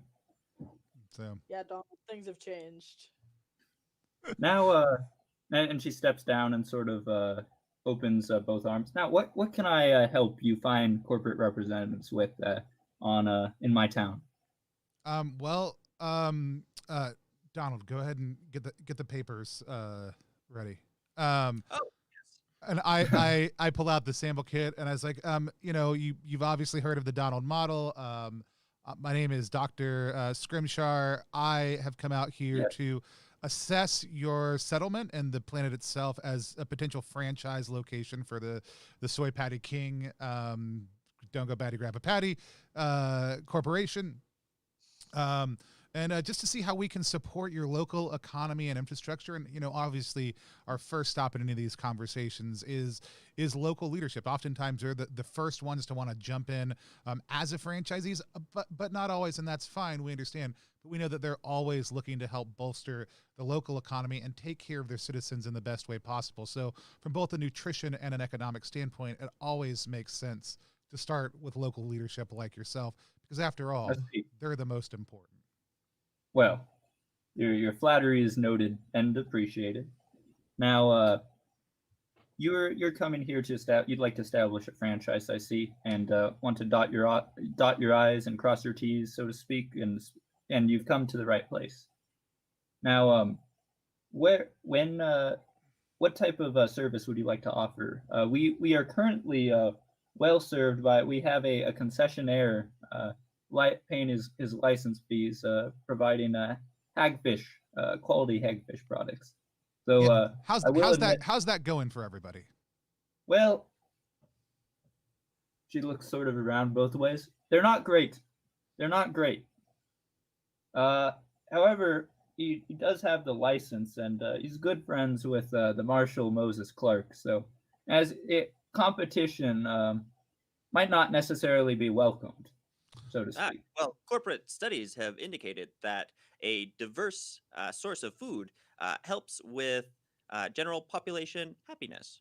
Oh, absolutely. I know that. You know that. But if you're familiar, if you have a monopoly in a certain market, new entrants to the area might not be treated very kindly. Like there's some other folks who came by from Star Taco a little bit ago, and they didn't meet with much success. Those shills from Star Taco would surely fail. I don't like their product. They had that going for you. I don't mind Soy Patty. I'll say that. That's how most people feel about Soy Patty. You'd be surprised. That's actually we had a 2-decade long slogan, like campaign, entire campaign built around. Yeah, no one hates us. Yeah, I remember Soy Patty. It's okay. Yeah. Yeah. Well, we're more than happy to help have conversations around how a diverse field of competition within your local food supply establishments can really actually help bolster all parties. What do you think the best way to approach? Is it Idris, the hagfish? Yeah, Idris merchant? Kosanik. Yeah. No, he doesn't have lost his legs. Has these robot claws, and he's a good butcher. He can really cut a chop of meat any way you like it. Yeah, that's him. Sort of Uh, ornery fellow. When you said robot claws, Oh yes, he lost. He had an unfortunate incident with a sand squid out in the dunes, and lost his legs to the hip. And well, he has some interesting prosthetics. He uses them in his cooking. Has some butcher knives built in. I don't find it very hygienic, but he claims to sort of clean said foot blades before pre-chop. Interesting use of your prosthetics, I suppose. Yeah, it doesn't seem like a weird use of hand prosthetics. Like it does Well, seem like, I mean, I've seen what you can do with that arm. It does seem like a weird use of foot prosthetics. Look, Yeah. I'm in no position to, frankly, my seal of approval. I'm a bit of a, well, let's just say that his friendship with the marshal makes things a little difficult for your case. Well, Yeah. what is his and the marshal's relationship with each other? They go back. They're sort of childhood bar buddies. The drinking age is very low on our home planet, and So they're both from here. also aggressive. To clarify, we're most of us. We initially, my father established this place. Rest his soul. Lars. He's got his statue down there, and we're from Mani, sort of ocean world. We're a bit. In fact, well, I'll give you the spark notes. We were sort of stranded there after this place sort of collapsed a few hundred years ago, and we only recently got our technology up to snuff enough to get back here, and now we are re-inheriting our rights to this bounteous earth to rebuild our people, and provide for the exploration from other interested folks such as yourself. Interesting. And I'm gonna guess most of the income on this planet comes from the dead bodies that make you live Yes, longer that he was selling. The former inhabitants of this planet, the Uyghur, some coralline beings, now since deceased. They have certain biochemical properties within their tissues that consist after fossilization or ossification, and yes, can reduce aging to the point of non-existent, far better than other drugs that you'll find in even in the core worlds. Interesting. But It's quite valuable. But hagfish sales are what rule the roost as far as food goes. Yes, that is the primary diet for most of us. Okay. Everything else, That yes. the marshal wouldn't handle the competition because it's his buddy's business. What's the Mhm. marshal's kind of, I guess, position and power, I guess, over this settlement, given that you're the governor? Yes, you raise a delicate question here. I hold sort of a leadership over this area. However, the Marines answer to the marshal, and as you may surmise, there is a bit of a difference between my well, I'm telling you a bit much. But you get the gist. I don't think it's wise to lay out such things in great detail. Uh-huh. That's fine. We totally. I mean, coming from a corporate background, we totally understand the delicacies of the inner workings of any organization or community. We absolutely understand. Let me tell you something. Actually, perhaps you're a capable crew of operators. It seems Absolutely. you've done some jobs for the corporation before. You and then she points over there to Izana and says, you ex-military? Yep. Ah, well, you may have seen a thing or two. Perhaps your skills could be of use here. Here's the thing. If I have reason to suspect, perhaps the marshal has been abusing his powers. Should he have been doing so, I have the right, as established in our charter, to remove him. Technically, however, this removal would be difficult in practicality, as he controls the loyalty of all of the Marines here. So you Right. see my quandary for both my personal position and perhaps your establishment of said Soy Patty franchise. Now, the reason I tell you all of this is I've had a long history of brand comfort with Soy Patty, and you've always treated my family well, sort of as on a corporate level. Hmm. Well, I mean, anything we can do to help out local leadership, the Soy Patty Corporation is always do. We believe in investing in local communities and having our franchises run by local community like leadership. So, I mean, like like I said, it doesn't have to be you, just people that you Oh, as the governor feel like well represent the values of your thriving community. yes. And so, yeah, absolutely, we would love to help out in any way that we can. So, um, Well, do you have a data chip with the charter on it that maybe we could peruse so that we understand oh what kind of yes, violations there might be? publicly accessible. Let me dig it out, and she opens up a drawer that just appears out of the wall sort of smoothly, and sort of just at about head level, and then rustles around in there and gets out a small sort of chip. And do you have a device I can copy this to? Yeah, sure. And I give it to Donald. Yeah, just plug it somewhere.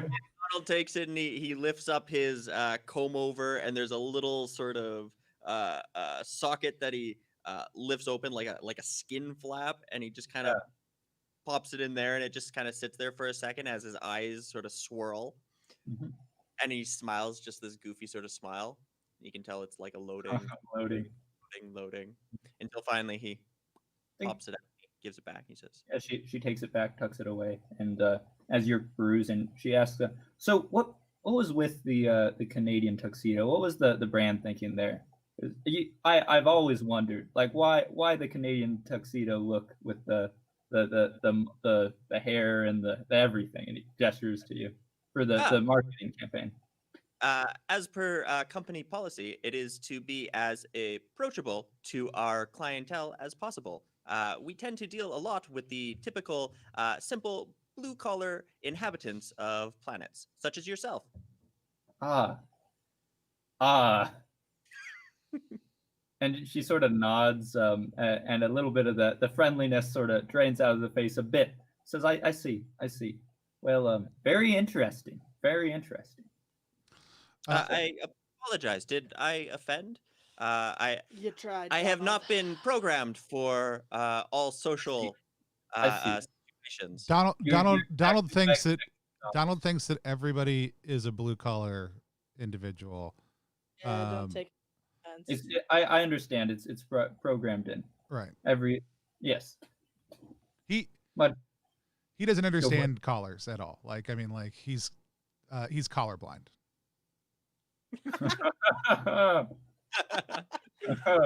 Nice. Yeah, Is a very, deficiency very in well said. program. Well said. So how can perhaps you can help me? Perhaps I can help you. But this is the situation on the ground. Maybe if you were to talk to them, that you could arrange some form of deal. But I'd be cautious. I mean, I think the only way over is probably through in these situations. I rarely find that in a community of this size that that it ever is helpful to try to skirt an issue. It's best to just address Oh, it as head on as possible. absolutely.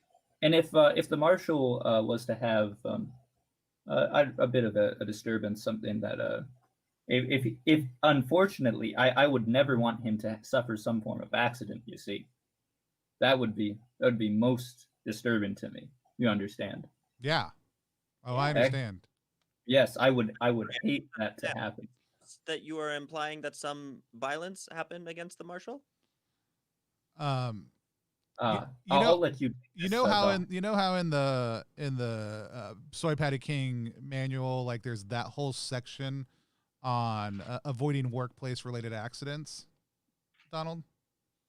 Yes, I know it quite well. Letter for letter, in Yes. fact. So we can ignore all of those policies when it comes to the marshal. I would never say something like that. To be clear.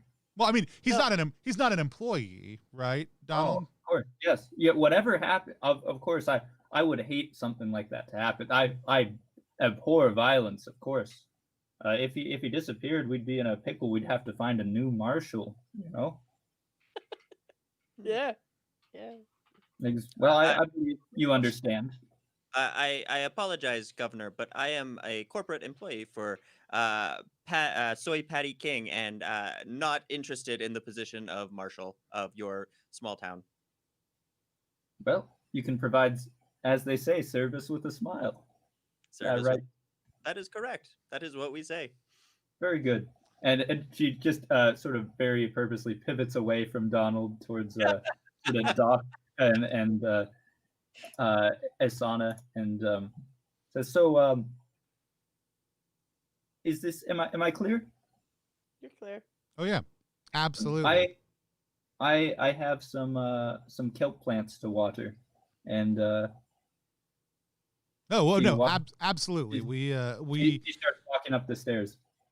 We can talk. We can talk once the situation is a bit different. Just one I would- last question. Is it okay with you if we set up a sample stall in the main square? Is there any form of paperwork or anything else we would need to fill out for that?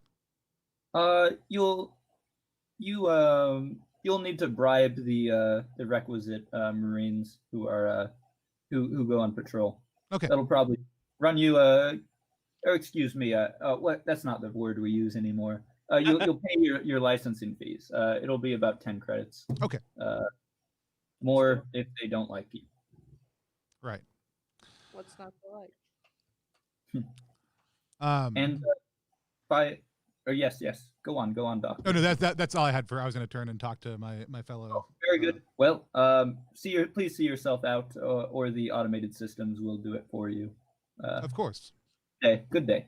And she walks on up the stairs. So I think we can, we'll talk about this on the way out. I think we can maybe approach this in one of two ways. We can go have a conversation with Idris and the marshal, or we can start handing out samples. And I mean, I think we'll get people on our side by virtue of the fact that this hagfish smells horrible and apparently tastes horrible.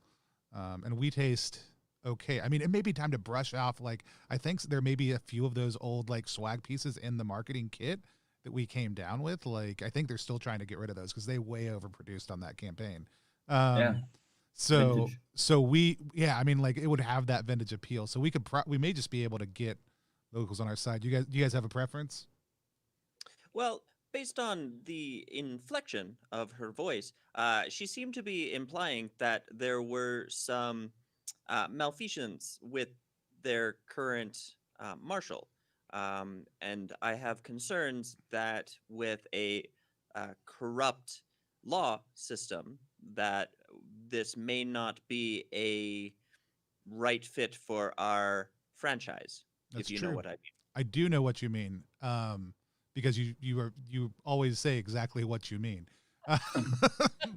the well, I guess the thing to do then, right? If we want this to and need this to be a viable location for a franchise, would be to eliminate the corrupt law system, right? Yeah. Now it is Find the against- incriminating evidence. It is against Soy Patty King protocol to interfere with local politics. However, I feel like in this instance, it would be subsumed by subsection 82 of the other handbook, that if there is unlawful activity occurring, that it must be reported to the appropriate authorities. That's what we're talking. Right. And since the appropriate authorities just told us about it, that's Yeah. basically like we've already reported it, right? Yes. All right. So do you guys want to set up our sample booth and draw the marshal to us, or do you want to go? Do you think we should go find the marshal? Oh, let's draw them to us, and if anybody wants to talk in the meantime when we're handing out this alternative, you know. I like how Who's we're the- approaching this game of Mothership in the least Mothership way you possibly I like could. it. Also do. Oh. So we'll push the paddy wagon out to the square, and open it up and pull out our pop-up sunshade that's got a holographic, but it flickers very badly. SoyPatty King logo that goes up, and it plays through old brassy speakers that don't work quite right. Like 3 of them work, but 2 of them only kind of. And the logo says SoyPatty King. Yeah. The K is just not working for you. Yeah, we bang it. It'll like flicker on and off whenever we A little bang it. bit. And so banging it up and pull out our sample kits and just start we'll let Eddie know. I think we're gonna give Eddie like, hey, look, like we're only allowed to give out 1 sample per customer per day, but we do have the authority to work with other local vendors to create corporate Like a contractor. to create corporate partnerships, and they're not bound by the same rules. So if you want some free patties to give away with every sale, we can make that happen as an incentive. How about you give me a cut, and I'll A cut of all the free samples we're giving out. What are we cutting you? Well, I'm mongering your samples. You know, I should get a cut of the service that I bring to you. Eddie, I thought you were honest, Eddie. I am honest. I'm being honest about what I should do. Eddie, I'm ready. Eddie, Look, you won't find deals like this anywhere else. Eddie, we're giving away free samples. What are we giving you a cut of? Well, you know, I'm trying to slang your merch here. You know, I gotta sell these samples. You know, make people interested. And if it's not good, they're free samples. So here's how it works, Eddie. You say, hey, do you want all right, some? sell me. Do you want some dead body parts? Right, like that's what you saw. Do Okay. you want some dead Yes, body parts that is my product. that make you not get older? All right, cool. Yes, I'm following Dead you. body part. They're like, I don't know. I had some dead body parts yesterday, and I was thinking I'm just going to get older today. You could say, oh, but wait, what if it comes with a free SoyPatty King Deluxe? I'm going to give you the deluxes, Eddie. And then they go, oh, wait, What? I get that also. I was just going Not to eat soy- hagfish today. To be clear, you're not gonna give me the Soy Patty Light or Soy Patty Original, but Soy Patty Deluxe formulation. The deluxe formulation, right? So Okay. you're gonna have those, and then they're like, oh, well, I was just gonna get older today, but maybe I'll not get older and have a Soy Patty Deluxe. Like that's All right. that's the You know deal. what? You've out honested Honest Eddie. That is some very noble marketing. Doesn't and seem like I a high will- bar, but that I'm glad that we were able to make it work.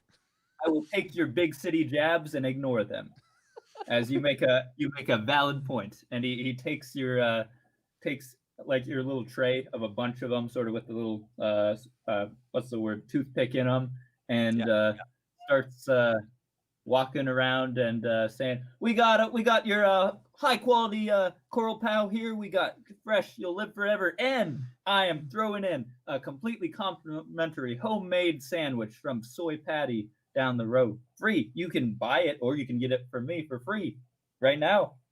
And he's going, and there's the interest seems. Let me roll for interest real quick. I don't think he understands that they're just all free. Like it's just free right now. Like I don't understand what the confusion is. You want to tap him on the shoulder? No, I don't. I'm talking That to our sounded- What were you saying, Steven?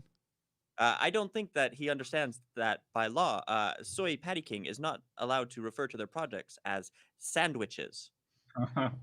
Yeah, I mean, I think maybe we should think about this in like we're in a really sandy place, which is where we are. And he's not a corporate employee. It's fine. Like, you know. Branding. I understand. Yeah. Perfect. So yeah, you set up your tent there. You've got Eddie sort of slanging merch as people are walking back and forth, and it's like although it's only like a 400 person like town or so, it's very dense. You know, very boom town surrounded by that perimeter wall. So the folks are around, and it's hard to tell maybe who's local, and because so much of the town seems to have come in from outside semi recently. You read the plaque you can see on that statue of this sort of founder figure with his arm raised, foot up, looking heroic. Says it was only about a year ago that he died and founded the place.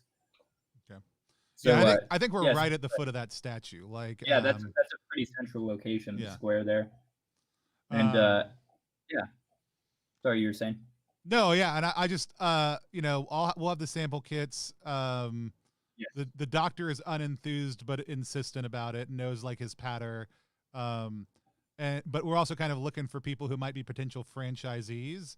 And so I think I funnel those people over to Donald. I don't know what if Asana's gonna just be security and work the crowd, or if they're willing to take up a sample kit and try and talk to some of the Marines. Mm-hmm. Oh yeah, they as you're like chat with them, see what's up. Yeah. Yeah, so you got a great opportunity because as you're sort of setting up there, this sort of patrol of a couple Marines walks by, and it's a different pair. They've got their sort of visor down, sort of, even though it's hot out, you know, but they're trying to look, I guess, threatening. Sort of this black dome type thing, big old battle dress suit. And they say in a sort of muffled voice, "All right, what seems to be going on here? You who are you?" Just, you know, security detail gets old sometimes, but you know, it gets pays an honest living.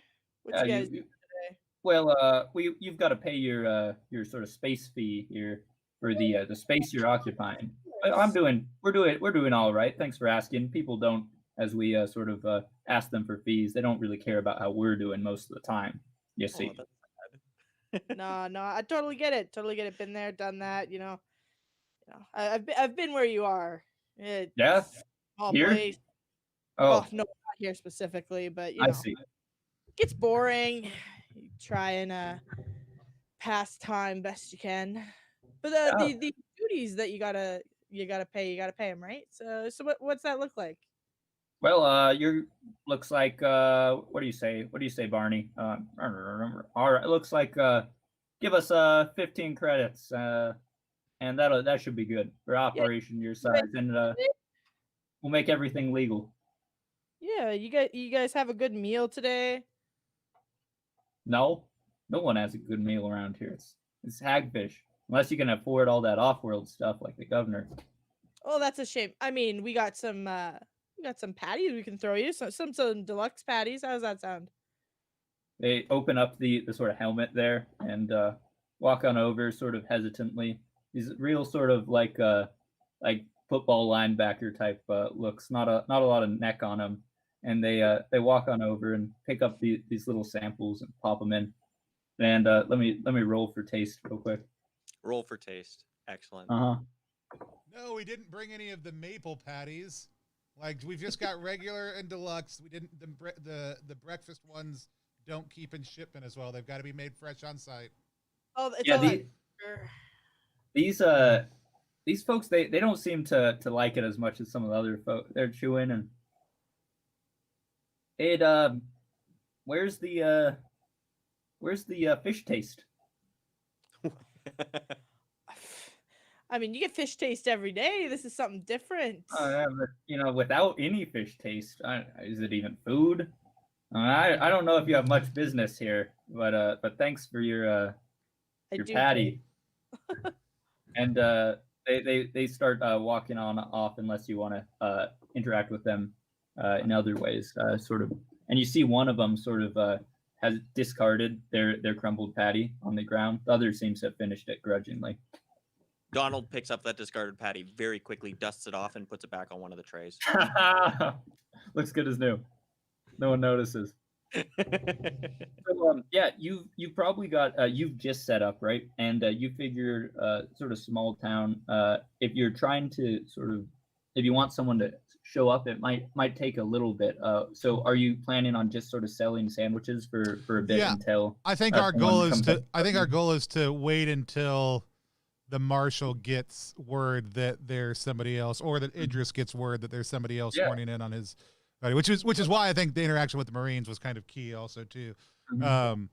Because yeah, we're basically trying to attract him to us in a public space, not I see. Not somewhere private. right. Yeah. All right, I'm gonna roll to see who comes across you first as they're sort of going around. If it's Idris or the marshal, and see what's more likely here. Okay, so you're shilling your sandwiches, your soy patty protein. You're shilling them excellently. You've got Ed out there giving them away, sort of driving a little more interest. And there's not a lot that goes on here in terms of new business. The ones that have been established have sort of been there for the years since this place was founded, and this is fresh. There's not a lot of visitors here besides people trying to get stuff. So you're getting a lot of people picking things up. Folks who look sort of more local, like they're part of the businesses, are interested. Although occasionally people say, "You better be careful," sort of without sort of specifying what. And some of the prospector-looking folks seem to mostly enjoy your patties. And however, you notice a figure sort of walking down, a sort of a lanky figure, maybe 6'8" or so, regular sized torso, but very, very long prosthetic legs, which seem to have sort of foldable butcher knives on the bottom. And the figure sort of got some sort of pendulous sort of jowls. He seems to be a middle-aged man, missing his legs there, and rather red in the face. Seems like perhaps a high-stress personality. And he walks up to you with his sort of legs sort of clanking like stilts there, and says, "Well, what are you doing here? You got some patties there? Mind if I taste?" Oh, but of course, these are free samples, courtesy Oh. of Soy King. Enjoy. Why, thank you. Why, thank you.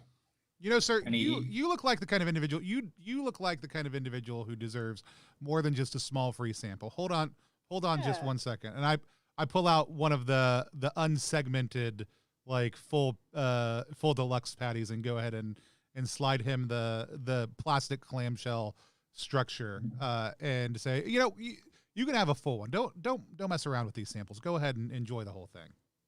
And so wait, so what's inside of this thing? It's the same. Like, It's like okay. in is the whatever soy patty? in whatever Like, dumb like- soy like- patty world we've made. I actually envision that the entire burger is a soy derivative product. Yeah. Even our soy-free Different soy flavor and patties texture. are a soy derivative product. And so the bun, all the toppings, everything, it's all different types of soy with additives, chemically formulated foods. But normally we would like open up one of these clamshells and then we'd like hit a button and it would like shoot things up and like segment it, and then like those would drop back down and there'd be like 10 samples, right? We're Sure. basically giving him the whole soy patty burger, the whole There soy you patty go. deluxe to enjoy. So he's getting a hamburger. He's getting like basically a deluxe cheeseburger from Soy Patty, but the entire thing instead of a little sample. Yeah, Donald looks very concerned that you're giving away an entire burger instead of just a sample. Yeah. But he says nothing. Does he? He He needs to roll takes on the this panic burger. chart. Yeah. He takes this burger. Actually, yeah, take one stress. Why not? Thanks for the idea. Thanks for the idea. And so he takes this burger, and it's it's good size, right? And he takes it and he crams it in his mouth, and it doesn't really fit, and then he pushes it in. That whole burger just starts chewing it. Just I mean that's a way to do it. The only complaint we've had so far, like most people are loving these things. The only complaint we've had so far today was by a couple people who said they didn't taste fishy enough. What are your thoughts on that? he holds up his finger, Oh yeah, take your time. and then he says, and then he spits it in your face, the entire burger, just sort of splattered, and he says, "Tastes like you got to get out of my town, outsiders." As he's got burger sort of dripping down his face. Oh, what's the governor's name? Governor Stieg Tanaka. Oh, Governor Stieg. Somebody had told me that you were a woman. I am so sorry. As I pull out my Soy Patty King branded reusable napkin and mop down my face. Ah, so you heard of me, huh? Yeah, I guess they got some of the details wrong. They said that you were a woman. Well, Donald they looks messed up. They messed up on that one, didn't they? And not as big as you're messing up right now. So here's what's gonna happen. How about you listen to me?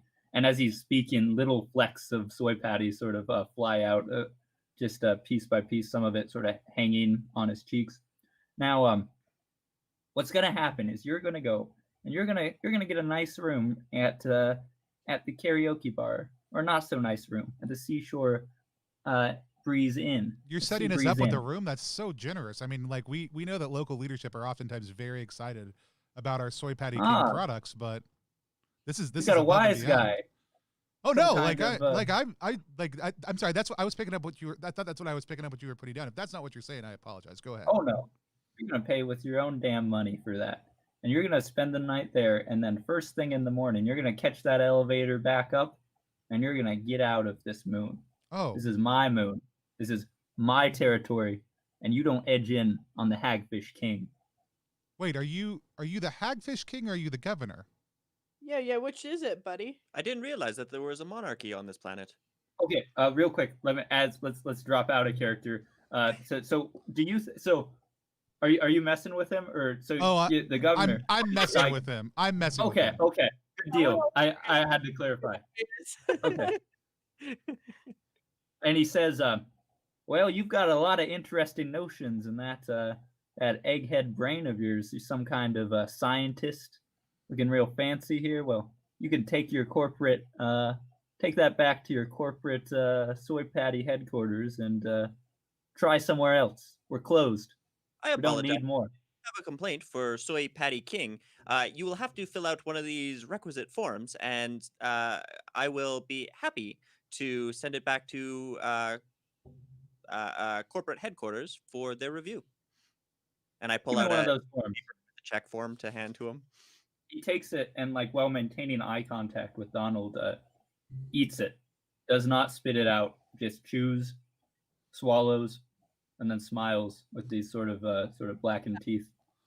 I mean, that's probably the most nutritious thing you've eaten in a while. Oh, so you're gonna to my face. You're gonna talk bad about hagfish. You're gonna sit here to me, the Hagfish King, and you're gonna say I have an inferior product. No, it's just not chemically balanced for optimal nutrition. I mean, that's a thing. Sounds like a lot of Core Worlds BS to me. Now look, I'm gonna leave, and I might talk to my buddy, might know the marshal around these parts, and you don't want to be here come sunrise next morning. What if I do? Well, then we'll have a problem, won't we? Someone will. That's right. And he starts sort of walking off, but he's facing you, but his legs have sort of pivoted around to face the other way. And he's just sort of maintaining this eye contact, almost bumps into this sort of camel, but avoids it, and sort of does one of these, like I'm watching you, and then swivels around the corner. Seems like he's headed back to the hagfish place. I have this image of him walking a lot like a raptor. Mhm. The way his legs move. He's got some crazy raptor legs, not standard prosthetic. Awesome. Yep. That happens. Well, I guess we can mark him off of our potential franchisee list. Oh, totally. Well, it is to be anticipated that in any market there would be some opposition. Well, you know what the royal decree is about opposition. I do. So do I. I also Very good. I love how agree. clever it is. Why don't we both say it at the same Yes, that row of the crew. time? Very good. So well, Right yeah. now Well, go ahead. let me just describe. So right now it's about middle of the day, and after that bit of show, a lot of the people taking your samples seem to have sort of spread out. They don't seem like anyone wants to pick up your stuff now after that display. Maybe they're afraid. Maybe they don't want to get involved in that type of dust up. But you're not getting much success with the samples. And after about an hour, Honest Ed walks back and he gives you back the samples he has and says, "Look, I don't think this is for me right now. I'm Honest Ed. I'm being honest with you. I don't think it's good for my health to have these soy patties, no matter how nutritionally balanced they are." All right, look, Ed. Here's the deal. I get it. I mean, I get it. You're worried. Where is the hag? Like, what is a hagfish? Like, is it a water creature? Is it a sand creature? Like, is there a hagfish farm? How does someone be the hagfish king? Is it more Well, hag or more fish than hag? Well, if you get on your personal devices, you should have a little image. So if you use Space Google here, you can see a little image of what a hagfish is. It's sort of it's an eel. It's very slimy, eel-shaped fish. It's got these creepy jaws, and it's very slimy, like very, very slimy. Is it like a low, like it doesn't need a lot of water, or like it's like a mudfish? It doesn't need a high quality water. You can. It's sort of like back. You watch those those ancient sort of flicks, and they show in the old west they'd have pigs they'd feed everything. Right. And well, that's sort of the nice thing about hagfish. That's why he's got him. He just feeds them with anything and turns it into more hagfish. Like the reason this city's sewage system dumps out into the hagfish pit, potentially. Well, you don't want to be saying stuff like that too. Oh no, I'm just space Googling. Yeah. And he also says now, let me tell you though, you better watch your step. Sometimes he lets people pay him extra. You pay him 1,000 credits, and he walks out of the shop and lets you look at the hagfish. You see, but the people who lets look at the hagfish usually got a large sort of about 5 to 6 foot bundle that they're carrying. Yeah, you catch my drift. Yeah. It's, I do not have 1,000 credits to pay for a look at these hagfish. It is unfortunate. well, you can see him for free when he's there, but those hagfish will eat anything. You understand? Yeah, I do. We get it. Yep. We get. Now, I don't want to be talking to you too much right now. I'll be honest. I believe our business relationship has concluded, but I wish you well on your survival. No, You seem like good folks. Oh, so you don't want us to come by and see you on the way out? I'll wave at you. Maybe you could buy. I could sell you some coral dust for old time's sake. Yeah. Just at a discount. We appreciate it. So we'll pop down after the lunch non-rush. We'll pop our you're sample tent afternoon down. this point. Yeah. Sun's going down. Well, seems like we've got a couple options. Have you had a chance to finish downloading that town charter yet, Donald? I know it takes a bit. What kind of things would get the marshal removed from his job? Well, what kind of things would get the marshal removed from his job? Yeah. So, according to the charter, gross dereliction of duty is is grounds for removal for any authorized marshal, excuse me, authority figure in the colony. And the official, however, according to the charter, the official figure who makes those decisions is the governor. However, as sort of described, it seems like the letter of the law and the how the law is on the ground out here on the edge of the galaxy is a little different. Certainly. Who would execute these orders? Like, obviously, the governor would probably give the go-to, but then So it would be to the the marshal. marshal's appointed by the governor, and the Yeah. marshal sort of is the judge, jury, executioner, does most of the law work around. Which, from reading of your, it doesn't seem like there's a lot of laws actually. The main things that are illegal are attempting to smuggle untaxed sort of coral dust out. Any assault on a MEF personnel, and creating large electromagnetic fields near Larstown. Okay, those are very specific.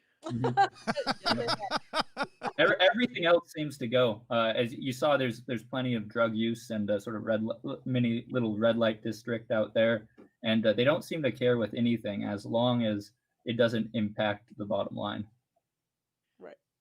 Okay, yeah, no, I retell that, and I basically say, if the marshal were a part of any scheme to put up an electromagnetic force of some sort in and around Larstown, if he was caught smuggling any of this contraband out of the planet, or if he was found in gross negligence of his duties.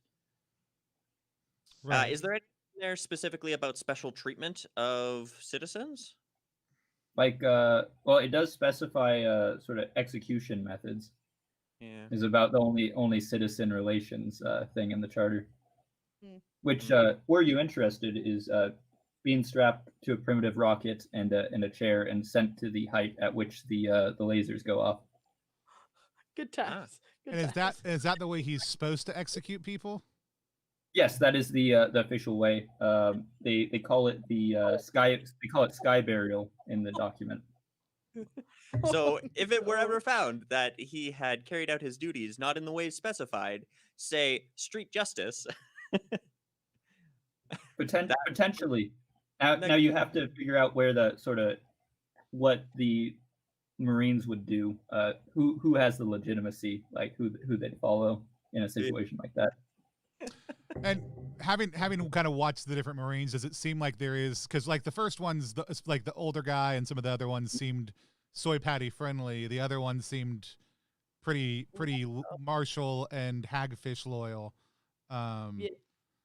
Yeah, you definitely so it's hard to tell because until Idris sort of came up to you, it's likely you didn't sort of interact with the marshal to sort of try to get him to put his thumb on the scales.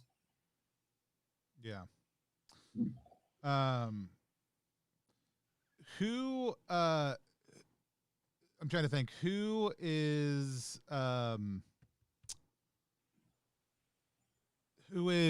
the, like, is there anybody else who like works at the hagfish plant, or is this like this guy grabs him out with a? It's literally just him, and he's got some automated machinery. Right.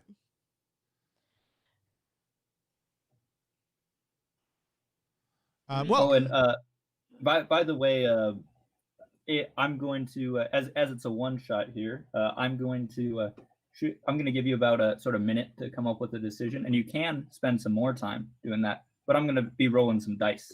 No, that's fine. So yeah, I think we basically, as we start breaking things down, well, I mean, it's probably not our end play, but we should probably go ahead and get a room anyways, because we are going to be here for the night. So, and if it's a karaoke bar, some of the Marines might go there to wind down. If we buy them around, we can always loosen their lips a little bit for some information on the marshal's wrongdoings, if he has any.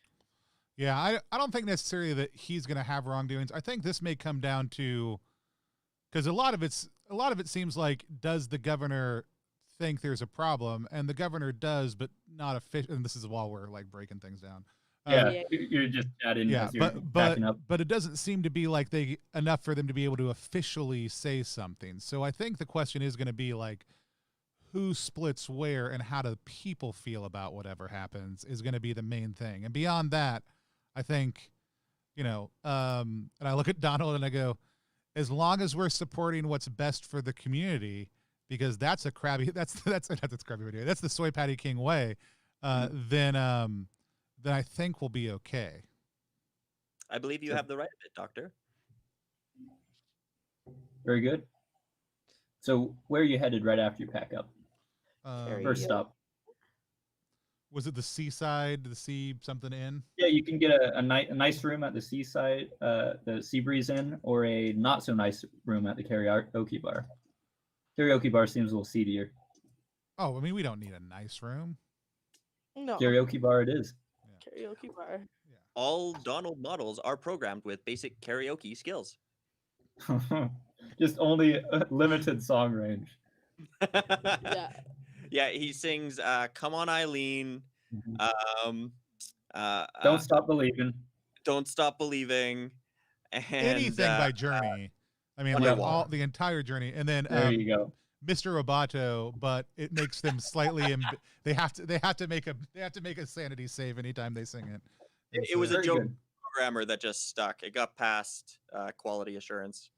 Yeah. So you walk on into the karaoke bar, which the whole town, you can walk across the town in 5 minutes Right. from one side to the other. And this karaoke bar right outside, there's sort of a holographic display. It's also sort of staticky. It appears if you squint, it's really hard to see in the bright day. It's sort of low illumination there. Somebody sort of singing, but their arms sort of missing. They're just and that they're moving, but there's no volume.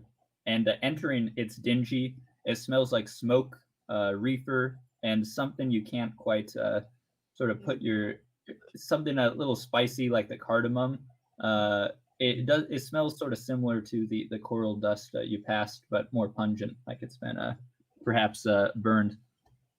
And on the inside, it's got these sort of dim red lights hanging over, and there's a bar, sort of long bar, sort of classic wood, looks like real wood somehow, and a big mirror behind. And there's not many people here because it's daytime. Behind the bar, there's a guy with one arm, a sort of old timer, and has this real long white beard and suspenders, and he's cleaning up the bar as you walk in. And he says, welcome to the karaoke bar. We're not doing karaoke until. Oh, is that an android? You got to pay an entry fee for them. We've had trouble in the past. Yeah, Donald looked surprised. I, in fact, am an android. How astute of you to notice. Yes, yeah. I got the eye, You've had trouble, or they just don't drink enough to make it worth letting them in without money? What's the difference, friend? Well, I just want to know if I need to be worried about any other androids. Oh. No, they're just the town doctor, only one I know about around here. He's been making trouble for you? Here, just give me a little deposit. We got an android deposit here, and I'll pay it upon you looking for a room? Is that it? Yeah, that's it. All right, so one night. Yep. Very good. Yep, I've got my finest one in the back. Just don't mind the smell. It was used for some processing previously. Oh, well, that is no problem. Donald models are not installed with smell. Wonderful, and that'll be. I'll hold on to 20 credits if you can get it to me if you want to take him inside, or if you want to go inside. Excuse me. I've been told it's rude to not refer directly to androids. Times are changing. It is. Times are changing after all. How progressive. And I pull out my coin purse and I give him 20 credits. Beautiful, and he pockets it. All right, you'll get that on checkout if you don't completely break the room, and none of this, no synthetic fluids on the ceiling. I don't know how that got there last time, but I won't have it. Donald looks confused and slightly concerned, but says nothing. Very good, very good. There's your room, and he opens the door. It's literally right behind the bar, and it's it's one like king size mattress on the ground, and a small sort of bedside table with like a sort of crappy like last gen like a holo display. We don't have any connection to the net here, but we've got some preloaded oldies on here. Only stuff I like though. Rustic. Yep, Lovely. and he shows you the room and he says, now karaoke starts at 8, and we do capture your bio information, so we can use it in promotions for future if you're any good. If you're crap, you don't have to worry about it. We won't be using you. That sounds good. Well, all right. My name, friends, is I'm Isaiah Hayes here, and welcome to the karaoke bar. Enjoy. And that's all I want to talk to you about right now. I've had my fill. And he starts cleaning off the table again. Okay. We'll stow the samples and other stuff in the thing. And actually, I guess we've been in our vac suits this entire time. Yeah, also, it really steals in the flavor. Yeah. So we'll break that out. It's hot as heck. Yeah. Oh yeah, I'm like sweating, lost like all the water weight. Donald doesn't. Yeah, and just into our normal walking around corporate gear.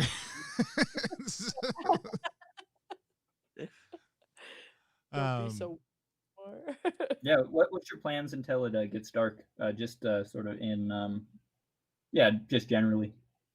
I think. Oh, go ahead. Sorry, go ahead. I was gonna say the doctor is just gonna he's gonna have a meal so that he can be free whenever anybody else starts to show up. So he'll order some food. And if it's hagfish, it's hagfish. I'm gonna try the hagfish. And I'm gonna experiment a little bit with what a hagfish soy patty combo is like. So I'm gonna take one of the deluxe soy patties and put a hagfish patty on top of it and see what the end result is like. It's surprisingly not as awful as you would expect. It's not good, but it adds a little something. They complement each other as foods go. It tastes better than the hagfish plain. And the hagfish, basically, like you can order anything, like standard sort of diner food here, but it's all hagfish, just retextured and flavored. So the steak, the bread, it's all hagfish. Hagfish bone meal bread. Yep.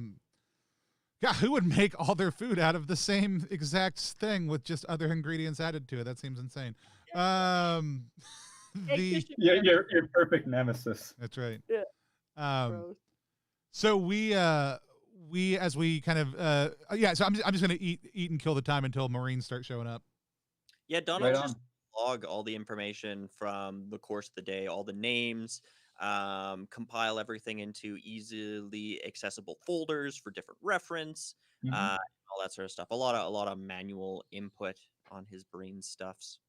Very good. And after about an hour, sorry, you wanted to do something? Just waiting. Okay, gotcha.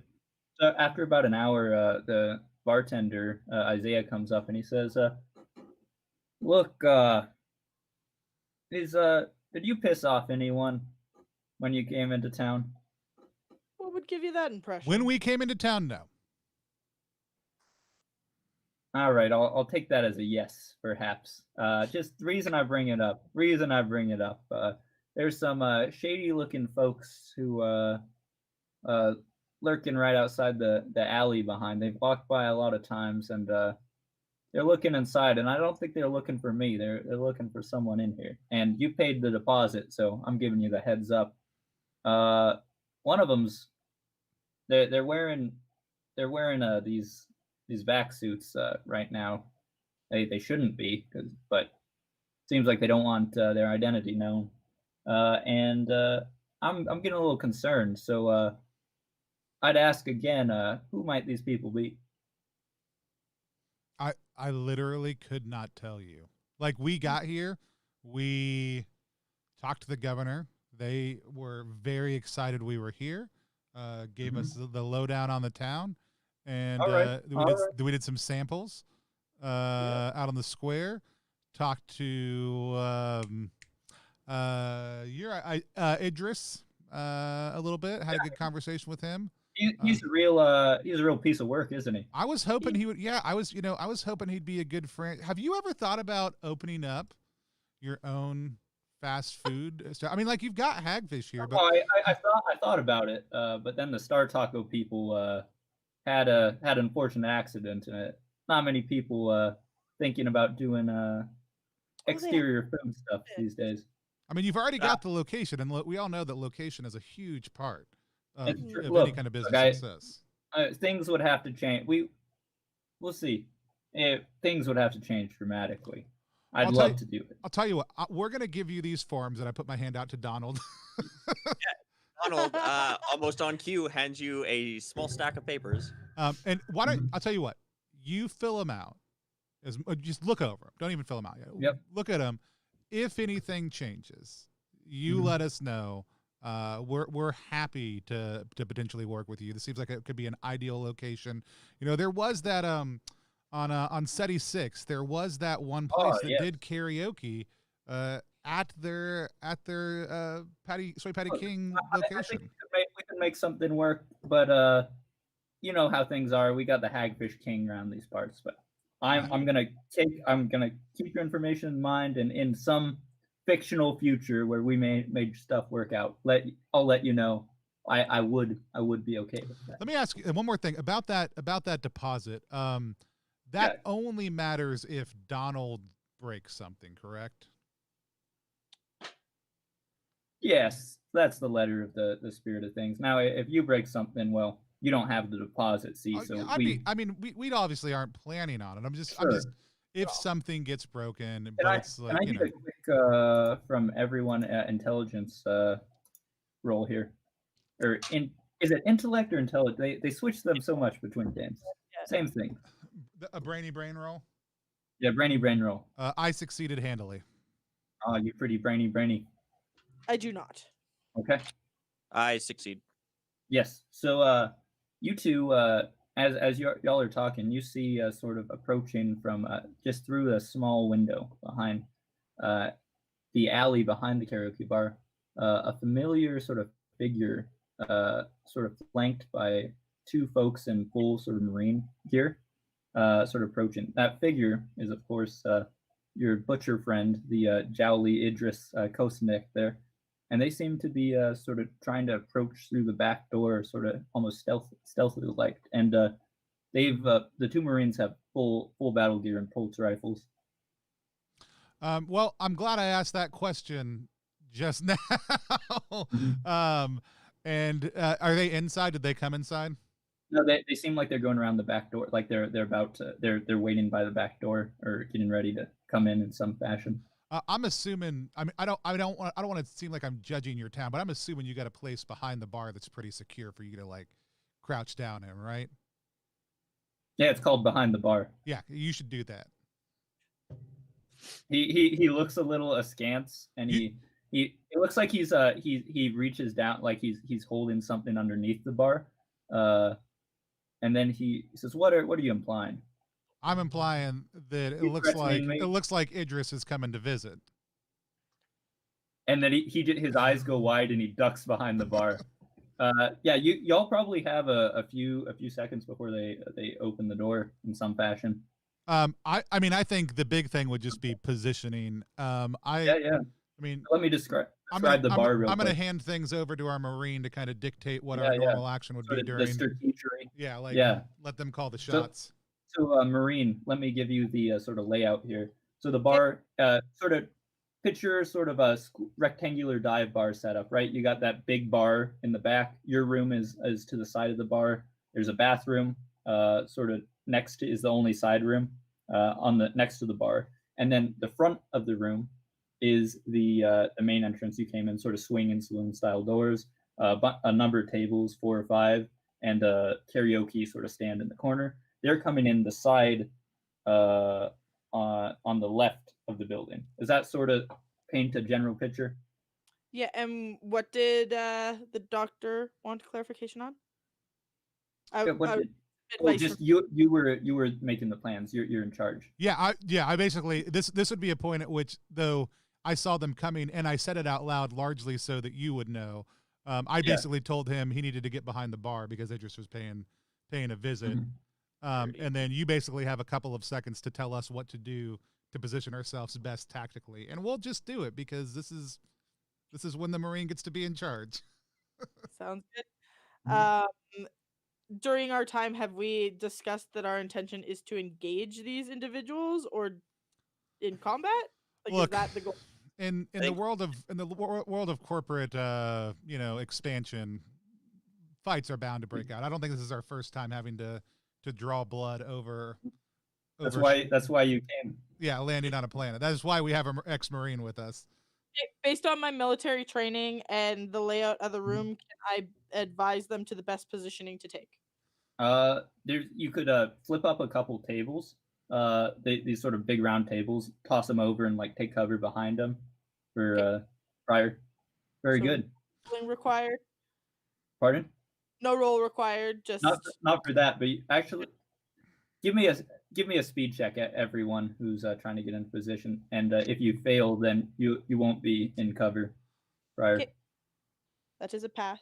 Yeah, I pass. And I think I'm actually going to get behind the. I think having kind of a cone of overlapping zones of fire probably not bad. So I'll get behind the bar because it's also. Gotcha. I'm so way yeah, more you've got squishy. sort of a cone type shape here. Sort of, they're coming in the middle of sort of this pincher. Yeah, Donald is not built for combat. He is going to take whatever direction is given to him by the Marine.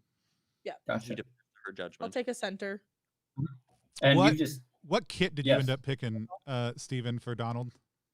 Sorry, say that again. What loadout did you end up picking for Donald? He took the exploration loadout. Okay. So he has a railgun on him, which is basically like a grappling hook. Right. Oh, nice. Well, that can work. So, who failed their speed check? I think we all got it. Yeah, great. So you're all in cover. You're behind the desk. You can see that the proprietor Isaiah, he's got a antiquated shotgun underneath the bar, of course, and but he doesn't seem like he wants a part of this right now. He's sort of just crouched, trying to stay small. And as y'all are set up, they kick down the door, and they shout, "Freeze! You're under arrest!" And sort of come in sort of SWAT team style. But before they come in, they throw something that clinks to the ground. Clink, clink. And some bright lights start flashing on it. So it appears to be a little flashbang here. And so real quick, let me get into combat mode a little bit here. Sure. And make sure I'm doing things right. Yeah, I'm very in the system. Yeah, no, it's definitely sometimes different vibe when you get into combat here. Okay, here we go. So first thing we're gonna do is in order to they're coming, so you're definitely not surprised. I'm gonna need y'all to make a fear save to be able to sort of act, and if you pass it, you'll be able to act before him. No fear. Very, very, very low. That's a pass. Okay. Yeah, I passed also too. Very good. So here's where things are. There's right sort of directly in front of you. There's some kind of flashing device they've chucked into the room. It's spherical with a sort of red flashing light that's flashing faster as you watch it. And they are currently sort of outside. It seems like they're flanking the door. Idris along one side, and you get to go first. Wait, so who all passed? All of us. We all passed. Everyone. Okay, so you all get to go first. So feel free to take your turns whenever, and again, you can take 2 actions there. What are you trying to do? Does Donald recognize that this is a flashbang? Yes, he does. Cool. He's seen this before. Can I jump on it? Absolutely. Yeah, Donald runs out, seeing this flashbang, and puts his body over top of it. All right. Very good. What's everyone else doing? First, I'm very unfamiliar with what each of these things actually does that I have. Sure. Run it by. Yeah, an SMG is a submachine gun. And it's for like cover, like if you want to cover an area with damage, that's a good weapon for that. Okay. And I got some grenades. Yeah. You should throw one of those out the back door. Yep. Yeah, you get double grenades. And what A else? short range something? Is it a communicator? say? Short range Oh, comms. gotcha. Yeah, that's not. That's And Mhm. what is stim pack? Just to be Mhm. clear. Yeah, that's good for healing people up. Okay, good. Mhm. I will. Here we are. So we have how many exits? We have they're coming front in and that the one. back, I'm The They're front coming in and the Yeah, back. the front to the side door. Yep. Yeah, they lobbed it open. They opened it up and lobbed a grenade in, and that Donald has just run over and jumped on. Yes. Okay, Take one sounds- for the team. And they're all Okay. still pretty clustered. Yeah, so nobody is currently in the doorway, but you can see sort of from the way they move that they're flanking either side of the doorway. Flanking either side of the doorway. Mhm. I'm gonna throw out a grenade in their direction to their doorway. Grenade We'll for shoot. Back. Do it.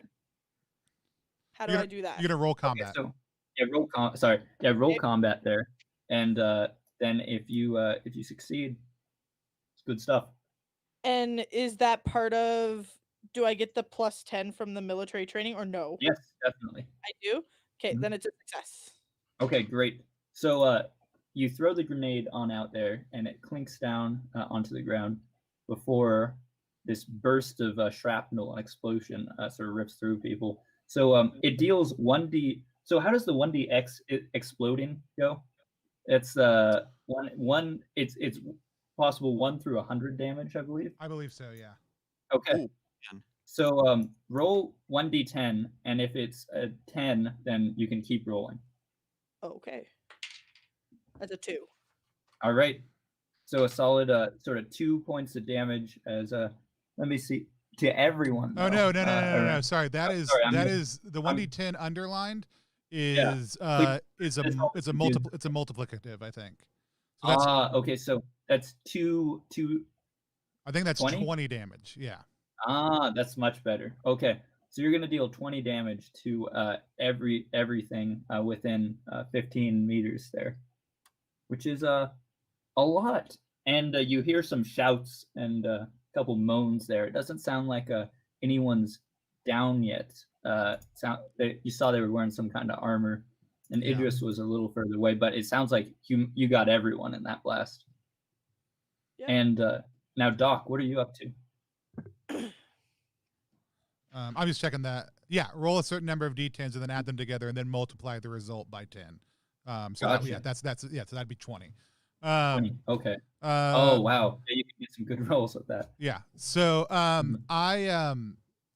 I grab a bottle of space whiskey from from behind where they are like from just off the bar, and I pull Yeah. out my my trank pistol also too. Mhm. And that's Very it. good. And I'm you're gonna I'm kind of you wanna peeking sort of I'm kind of prepare peeking around when they poke around the corner. Yeah, I'm just kind of peeking around, just keeping an eye on the door. When I see the grenade go out, I basically come back, Gotcha. grab that whiskey, pull out my gun, and then I'm waiting, essentially. Okay, so we'll just have you take your shot when they go around the corner, Correct, yeah. and then very good. Okay, so now first thing that's going to happen is that that grenade's going to go off, and Okay. luckily you are covering it very adequately with your whole body. So folks from how far they don't need to worry about suffering the effects of the flash. However, taking the grenade at like sort of to directly bodying that, Yeah. pretty admirable. That's gonna take. Let's see. I'm gonna say that's gonna be a good 2d10 damage. Okay. What are we at? What do you get? Roll that. Does he armor? I'm guessing he does not armor save on that because he is. I'd say On top of it. not on that one. I would as I would you assume sort so of- also. I just want to make sure. Yeah. Yeah. Very, Do you so want- what? Yeah. How Okay. much damage? Yeah. Roll some damage. Okay, that's 9. I guess I could have done that too, but That's fine. Yeah. So 9 points of damage. Okay. Excellent. So you are scorched and you sort of lifted off the ground a little bit. Your various audio sensors are ringing, and you're currently deaf and blind for a little bit. That's okay. That's what I'm here for. Yep. and then they come in the room. So you are going to take your shot because first one going around the corner. Doc, you've got that trank pistol trained Yeah. above the bar, ready to go. One Marine sort of goes around the corner, so take your shot there. Woohoo! I make it. Nice. So Give me damage. Actually, the trank is also Oh, yeah. weird. It's a Give me damage and the special thing. Yeah. So yeah, trank pistol, and thank you for having that up there.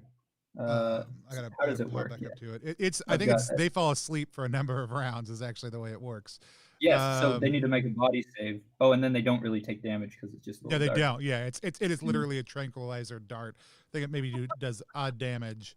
Okay. No, it does Body not. save. So it's Body tranquilizer save dart at 6. advantage to or fall unconscious for 1d10 rounds. Yeah. Okay, here we go.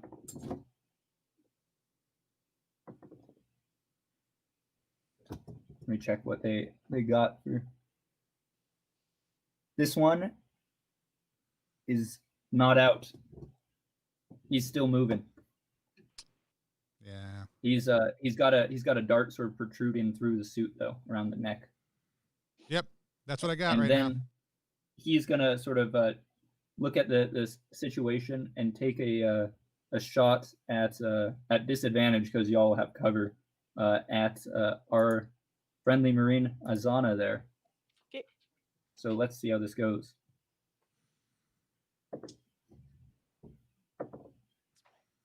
He succeeds. You want to roll an armor check? Or disadvantage. Disadvantage. Let me roll again. He succeeds again. Okay. So armor check. As these bullets, these sort of pulse rifle bullets, sort of fill the room with sort of noise and explosive energy. Fail by a lot. Okay, so I'll do some damage here. It'll be 5d10. Ooh, that's mean.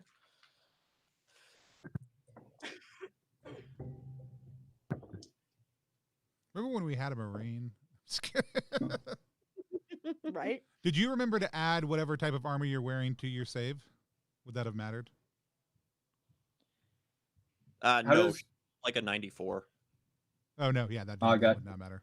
how does a 24 damage feel when what does that look like when you're getting shot up? A couple pierced through the table there. What does that look like? Yeah, like how does that feel? Hardy enough that it Mhm. definitely hurts, but Yeah, you're still up and going. she's seen Very worse. good. Not the first time. Not the first Excellent. time. And then the second Marine comes in, and he's got the opposite side, so he's aiming for the bar from the other doorway there, and he's going to take a shot at you, Doc. Okay. Completely whiffs it, even without the disadvantage there, and you're able to duck behind the bar. The mirror shatters, and small particles of glass hit on the floor. You don't want to be barefoot right now, and then Idris doesn't seem to come in right now, and that's it. It's y'all's turn again. Okay. Are you going to let him Sorry. shoot up your bar? Yeah, I'm gonna give him a little like a fear check here to see if he. No, that's fine. If he's not acting, I'm still going to say no, it. Yeah. I think that's good because he's sort of stunned, but your sort of speech like might rouse him to some kind of action. This is my bar. They didn't pay a deposit. And he pops up over the bar with the shotgun. I'm sick of this. God damn Marines. And he takes a big old shot at him, sort of first thing here. And he completely whiffs it. It goes wide and blows a hole in the ceiling above the head. And now y'all can go. All right. You want to let's start with I guess we could just keep in order, or yeah, what are you feeling? Sorry, you cut out there. Right, with the submachine gun, am I shooting one, or is it a? So the submachine gun is area usually. Is it an area? Yeah, so you want to hit multiple there. Yeah, if you want to help me out with this, I'm a little fuzzy on sort of area. So you're gonna roll. You're just gonna roll fire. 4d10, and people in that area are gonna need to make a save. So you'll be able to get both of them within that shot. Mhm. For damage, that is. For damage, but I still need to roll for the combat of it. Correct. Yeah. Okay. That is a absolute success. All zeros. So, do Oh, we do that's the success if it's double numbers? Pardon? our Is it a doubles. crit? Doubles are crits. Oh yeah, it's a crit. Yeah, it's I rolled like all zero straight You across you the board. yes Oh. you rolled the best possible roll you could make. Yeah. That's So great. I So roll double the dice. Is that how that works? yeah, Okay. So it's you said 4? Yeah, So so eight. you can either roll it and double it or roll 8, one of the two.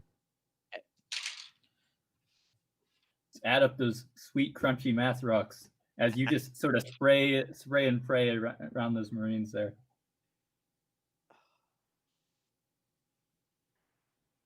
38. 38 damage, huh? Yep. Well, let's see if anyone's still alive real quick. As you just one hit, two hit, you've got like 6 or 7 bullets in them, and they've got. You said how much damage? 38. 38 here. Yeah, they seem really messed up. They are both still up, but you don't think much more. It would take much more to take out any of them. That armor sort of seems to Duck back down. Yep, and then you're back behind cover, sort of pop out, pop in, and then let's see. Let's check in with our robot Donald here. What are you up to? They're sort of ignoring you a little bit as you seem sort of harmless there, sort of blind and deaf, sort of in between them, and a little burned. Yeah. So, being blinded and deafened, And that'll just last for this round, and after that, it should. Gotcha. So I'm basically going to ready myself then as all my gizmos and circuits are recalibrating. I'm going to reach my hand back into my pack to pull out my Vibe Shetty. Ooh, okay. So you're just sort of reaching, like fumbling around to have that. Yep. Yeah, to try and grab that. But beyond that, I'm trying to conceal that beneath my body and lay sort of prone. Yeah, give me a little speed check here. Let's see how sneaky you are with this sort of dexterous sort of slide it under you. That's not bad. That is going to be that's a fail. Okay. Well, you get it under you, and it's hard to tell what they see or hear. Yep. Doc, what are you up to? Yeah. There's still 2 of them up. I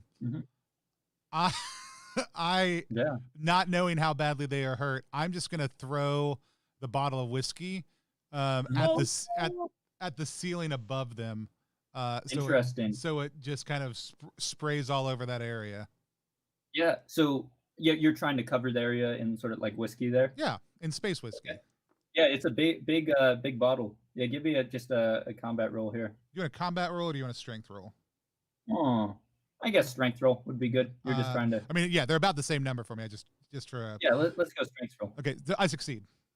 Oh, great. Yeah, you pop up over. They seem to think you're gonna shoot at them, but instead you throw the whiskey at the ceiling. It ruptures. They're showered in little fragments of glass, and they get a good spray of whiskey. This is a big bottle. It's one of the in the future they've got gallon handles all the time. I'll let you in on a little secret. They have gallon handles right now if you go to the right stores. Whoa, the future is now. Oh boy.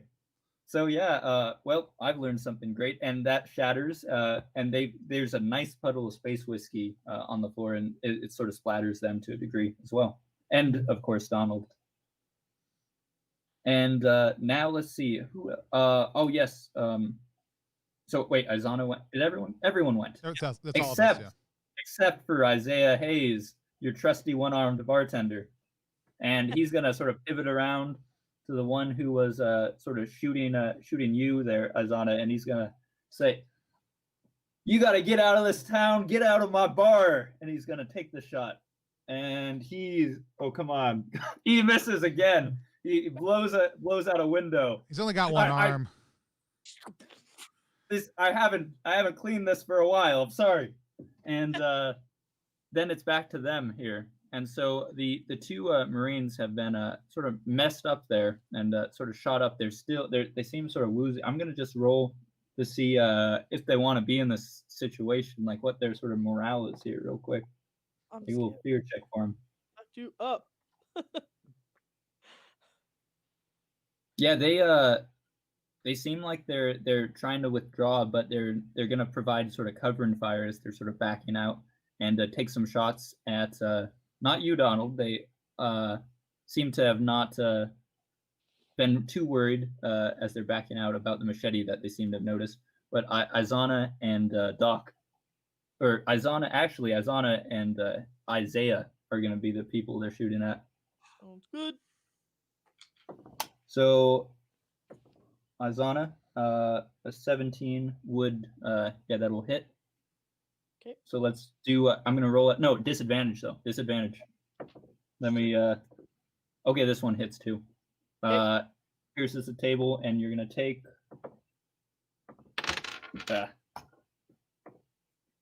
I should just get a lot of dice. Okay, let me add things up. 22 points of damage. Okay. Doing okay? Make an armor save or anything? Yeah, armor save, please. For half. That's a success. Great. So you only take 11. Okay. As the impact is slowed by this table behind you and your armor. And now let's see what happens with Isaiah here. Uh-oh. Feel it a little bit. They get Isaiah sort of dead on here and deal. No! Our potential franchisee. He was gonna manage this. They blow his dang head off of his shoulders, and he slumps to the ground, dropping the shotgun at your feet there, Doc. And they have withdrawn from the bar around either sides of the door. And now it is y'all's turn. Also, Idris says, "We've got you surrounded. You sorry off-worlders. You soy patty slobs." Looks like your men are retreating, actually. Yeah! Yeah, I mean, my inclination would be to pursue them, Yeah. but not in the lead, and maybe I slap a med pack on the Marine as we head that way. Yeah, I'm definitely pursuing. And then I think I keep on. It's hard to keep track of stress sometimes, but since y'all took damage, can we take a point of stress, everyone? Yep. Yeah. I did not take damage. Do I need to take a stress? You're fine. You're fine. Okay. He's good. I'm not. It's always with Mothership. I've found sort of the amount of stress that comes out sort of seems to vary a little bit. One shot versus campaign, and Yeah, there's a whole bunch of ways of skinning that particular cat. But yes, so what are you saying, Doc? no, I'm gonna kind of slap a med pack on Izana while getting them moving towards the back door. So throw that stim down. Give me those Back. rolls. Is that the intention? Do what? Pursuing them, but through the back? Yeah. Is that the intention? Okay. I take the lead in that after med kit. Yeah, I'll good. figure out what exactly that's doing in just 1 second. But we can keep on going. I'll tell you in a second what roll we need to make. So first one out the door is Azana here. So around the corner, you see that. So first thing you see in the alley, there's the Marines, and they're sort of backing up backwards, sort of facing you, sort of doing a withdrawal, trying to get around a corner that they're about 50 feet away from. And your good buddy Idris Kosanek, he's strutting around on those raptor legs, and he's behind them, and he's got like knives everywhere. Like he's got like slots. He's got 2 in his hands. They're all butcher knives, and he's got slots in his legs. He has like a rack of them. And he when he sees you, he sort of waves the knife at you, and he seems like he's ready to yeet it in your direction, even though he's backing off. But you've got the drop. Yeah. I shoot him with the submachine gun. Yeah, you shoot all of them. Although he's gonna have advantage as he's taking cowardly cover behind the others as meat shields. That's gonna miss. That's a miss. Okay, so you spray. Yeah. Actually, hold on. So when I give you a stim pack, I don't know if this would have mattered. However, you're going to heal. You're going to heal 14 health. However, Nice. you're also for the next 10 hours going to have an extra 12 points to strength and combat. Ooh, Oh. does that change things? It was 12? Yeah. No, I'm Yeah. just short. You also It's almost gone. that's your go stress for it. also drops by 1, and you don't hurt right now because I gave you Oh. 2. I gave you 2 pills. Nice. She's roiding. I am. Ready to go. Soy Patty. So it increases by 12 for combat and strength, or Yeah. one or the other? Combat and strength. Okay. Cool. Simpacks are the way. Just start the mission with them.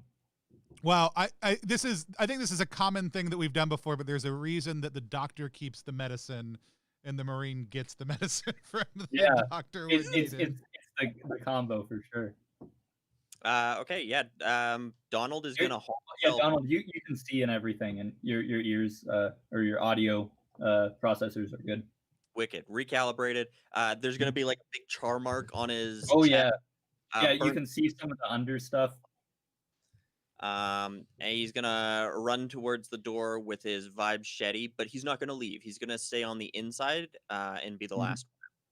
Nice, very good. So you've taken your shots there, Doc. You're sort of bringing up the rear there. What's your plan there? Well, Did you pick up the I think shotgun? I'm actually behind. No, I did not because I'm a dumb butt. No worries. I was focused on while we were moving in that direction, getting the pills out, giving them to the Marine. Yeah, handing them right that was before sort they of your popped action, out the door. your main thing. Put it on, and then Donald, I think, is right behind me. Very good. And so that's going on. They're gonna. There's not a lot of cover in the alley, so let's see. Actually, give me what are you doing? Like, what's your plan as you duck out into the alley? Because there's not a lot of cover. So what are you doing as you're sort of pursuing them, Azana? Building, I would like kind of duck out, take my shots, and come back in, and try and give myself kind of cover. I see. Watch for the direction that they're going, because until we're ready to fully pursue together. Yeah, this is a sort of full sort of firefight. Although this that you hear some bustle from some neighboring streets. Sounds like there might be more folks of some variety who are disturbed by this. So y'all are sort of piled up Scooby-Doo style, like behind the door. Yeah. Yep. Yeah, very good. And so they're gonna take some shots there, and y'all all have advantage there. They're just gonna. Do you think? Here, I'll ask y'all's opinion on this. Do you think they can spray and pray with those pulse rifles, or are they not the type of thing? Let me look at the pulse rifle. I think it's hard because they're essentially shooting through 2 walls. Like, that's the hard thing. Like, exactly. There's a chance that ricochet might give some damage to Asana or I, but there's not a lot of chance of anything beyond that. I'd say these the rounds have like sort of a high piercing amount, but how would I do double disadvantage? I would do half. Yeah. I would do half the damage in round and take. I would take disadvantage plus half on disadvantage. Damage. Yeah, I like that. Great idea. So they're gonna both take their shots at you. So 2 of them rolling. Let's see how many. Okay, one seems to be on the mark. The second one not so much. So for half damage, sort of through it, and that's going to be. I guess you're all sort of bunched up there. So half what I roll here. So let me.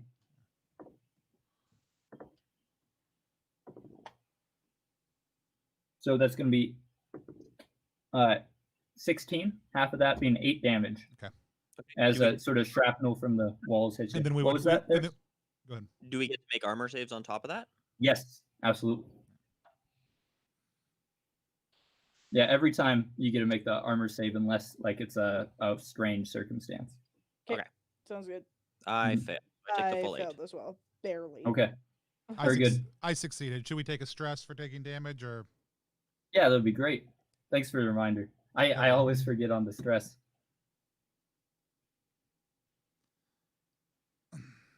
All right. And actually, real quick, I don't want to inconvenience you that much, but also it's Mothership. Can I get a fear check here? As you're sort of under fire from this sort of all this stuff going on. You've been shot up. Now a little feared. I failed that one pretty bad. Okay. I'm at a 14. I also think something horrible happens when Marines fail fear checks. Oh no, only when they panic. Never mind. Sorry, what was that, Donald? Critical success. Oh, great. Donald, you're cool cucumber. Definitely failed. I rolled a 96. So, you know. Ooh. Okay. So we're gonna do a little roll here. Little panic effects roll. Mm-hmm. So just give me a 2d10 plus stress. Yeah, you're gonna roll 2d10. You're trying to not roll underneath your stress, right? So for this one right now, so we've already had she is panicking right now. Right. She is panicking. Okay. Yeah, what I was going for on that roll, and so we're gonna find out how bad it is.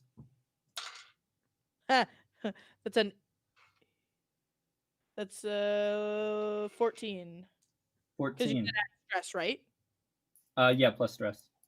Yeah, okay, that could be a lot worse. So for the next 2d10 hours that I'm gonna roll randomly here, you have trouble distinguishing between reality and fantasy. So right now, you're seeing these Marines. They and Idris and actually a lot of you're seeing. They don't look like them to you. They resemble some of the folks you were shooting back in your army days. Was that a dark time or like a good time for you, or? I mean, some of them were probably good times with the camaraderie of brotherhood. Yeah. But I also lost. You're back in it. You're back in it again. It's a little bit of good and bad. Yeah. No, it definitely could be worse. You're still focused on the mission here. So it's all yours turn. Your turns now. Our turn. You said that we were starting to hear other kind of commotion and people. Yeah, there's some footsteps seem to be hustling in your direction. Know who they are? Like they're not Marines or they're not like just civilian. They sound bulky. The footsteps. Bulky. Okay. Mm-hmm. I mean, Marines tend to move in like cadence with each other, which I don't think Donald or the Doctor would recognize. But with that, especially given Asana's current state, it sounds like sort of like dunk dunk dunk dunk dunk. So yeah, it's likely more Marines. And there's no cover in the alley, so it's kind of straight shot. Mm-hmm. Yeah, and they're trying to get around the corner there. Yeah, but they haven't yet. Exactly. Okay, I'm gonna spray him again. Yep, and as you're spraying, you can hear Idris saying, "They're terrorists! Terrorists! They're trying to blow up the town." Almost a critical success, but it was not. Okay, that's pretty good. So, you hit that success. If we're playing the shout game, that's fine with me too. What was that? Nothing. I was saying if we're playing the shout game, actually, when Asana pops out, I'll hit the door frame and take a shot also too. But I did, however, get 32 on the 4 dice. Yeah, 32 damage over, and you're spraying them, and you've hit them. Well, let me tell you what happens there. You drop all the Marines in front, and then the Idris, you get a couple shots on him, sort of. Some just sort of tink into the legs there, some in the body, and he's looking scared, and he's like trying to get away. He's bleeding.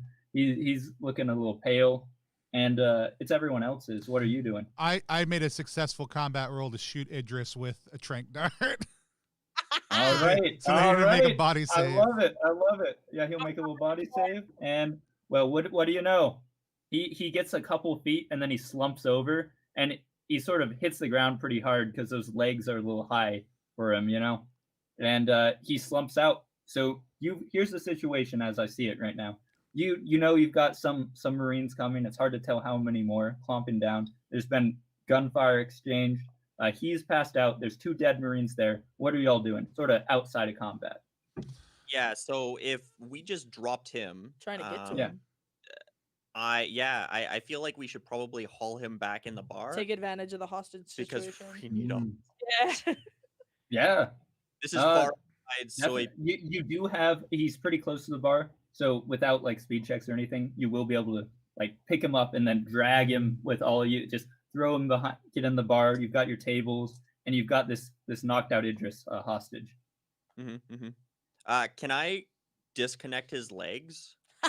Like take his prosthetics, which are a clear danger, off of him? Can I take his Yeah, you can. You can take his legs.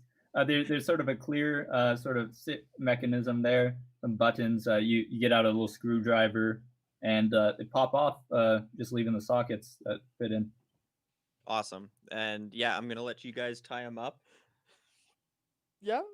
But I don't think I have anything to tie him up with, but we could probably find something. You've got you could harvest the dead bartender for parts. Harvest the dead bartender for parts. Oh, no. We need him. I don't know. I don't think there's a lot of rope stuff. I guess a more realistic option is your bed. You've got sheets and stuff you could sort of fashion. That's where my mind went. I think what we have is we have promotional wristlets in the promo kit that we pop You have your crate we there, pop a couple out and we like loop them through each other and then cinch them around his list. A lot of them. Yeah. Yep. Yeah, so you've got that. You've got a little bit of time to figure sort of your plan here, as you've got him sort of tied up. He's knocked out. He's got that big trank dart with a little sort of puffy tip on the end sticking out of his neck, and you can hear the Marines coming. And we're gonna leave it at that. I think seems like a good spot. That's a great stopping place. We're gonna leave you hanging there. That's awesome. Yeah. I just wish we had been able to, the one potential franchisee we found, You guys had one off. Lost. You gotta maybe Honest Eddie's the person to work. I think we can talk Honest Eddie into it. No,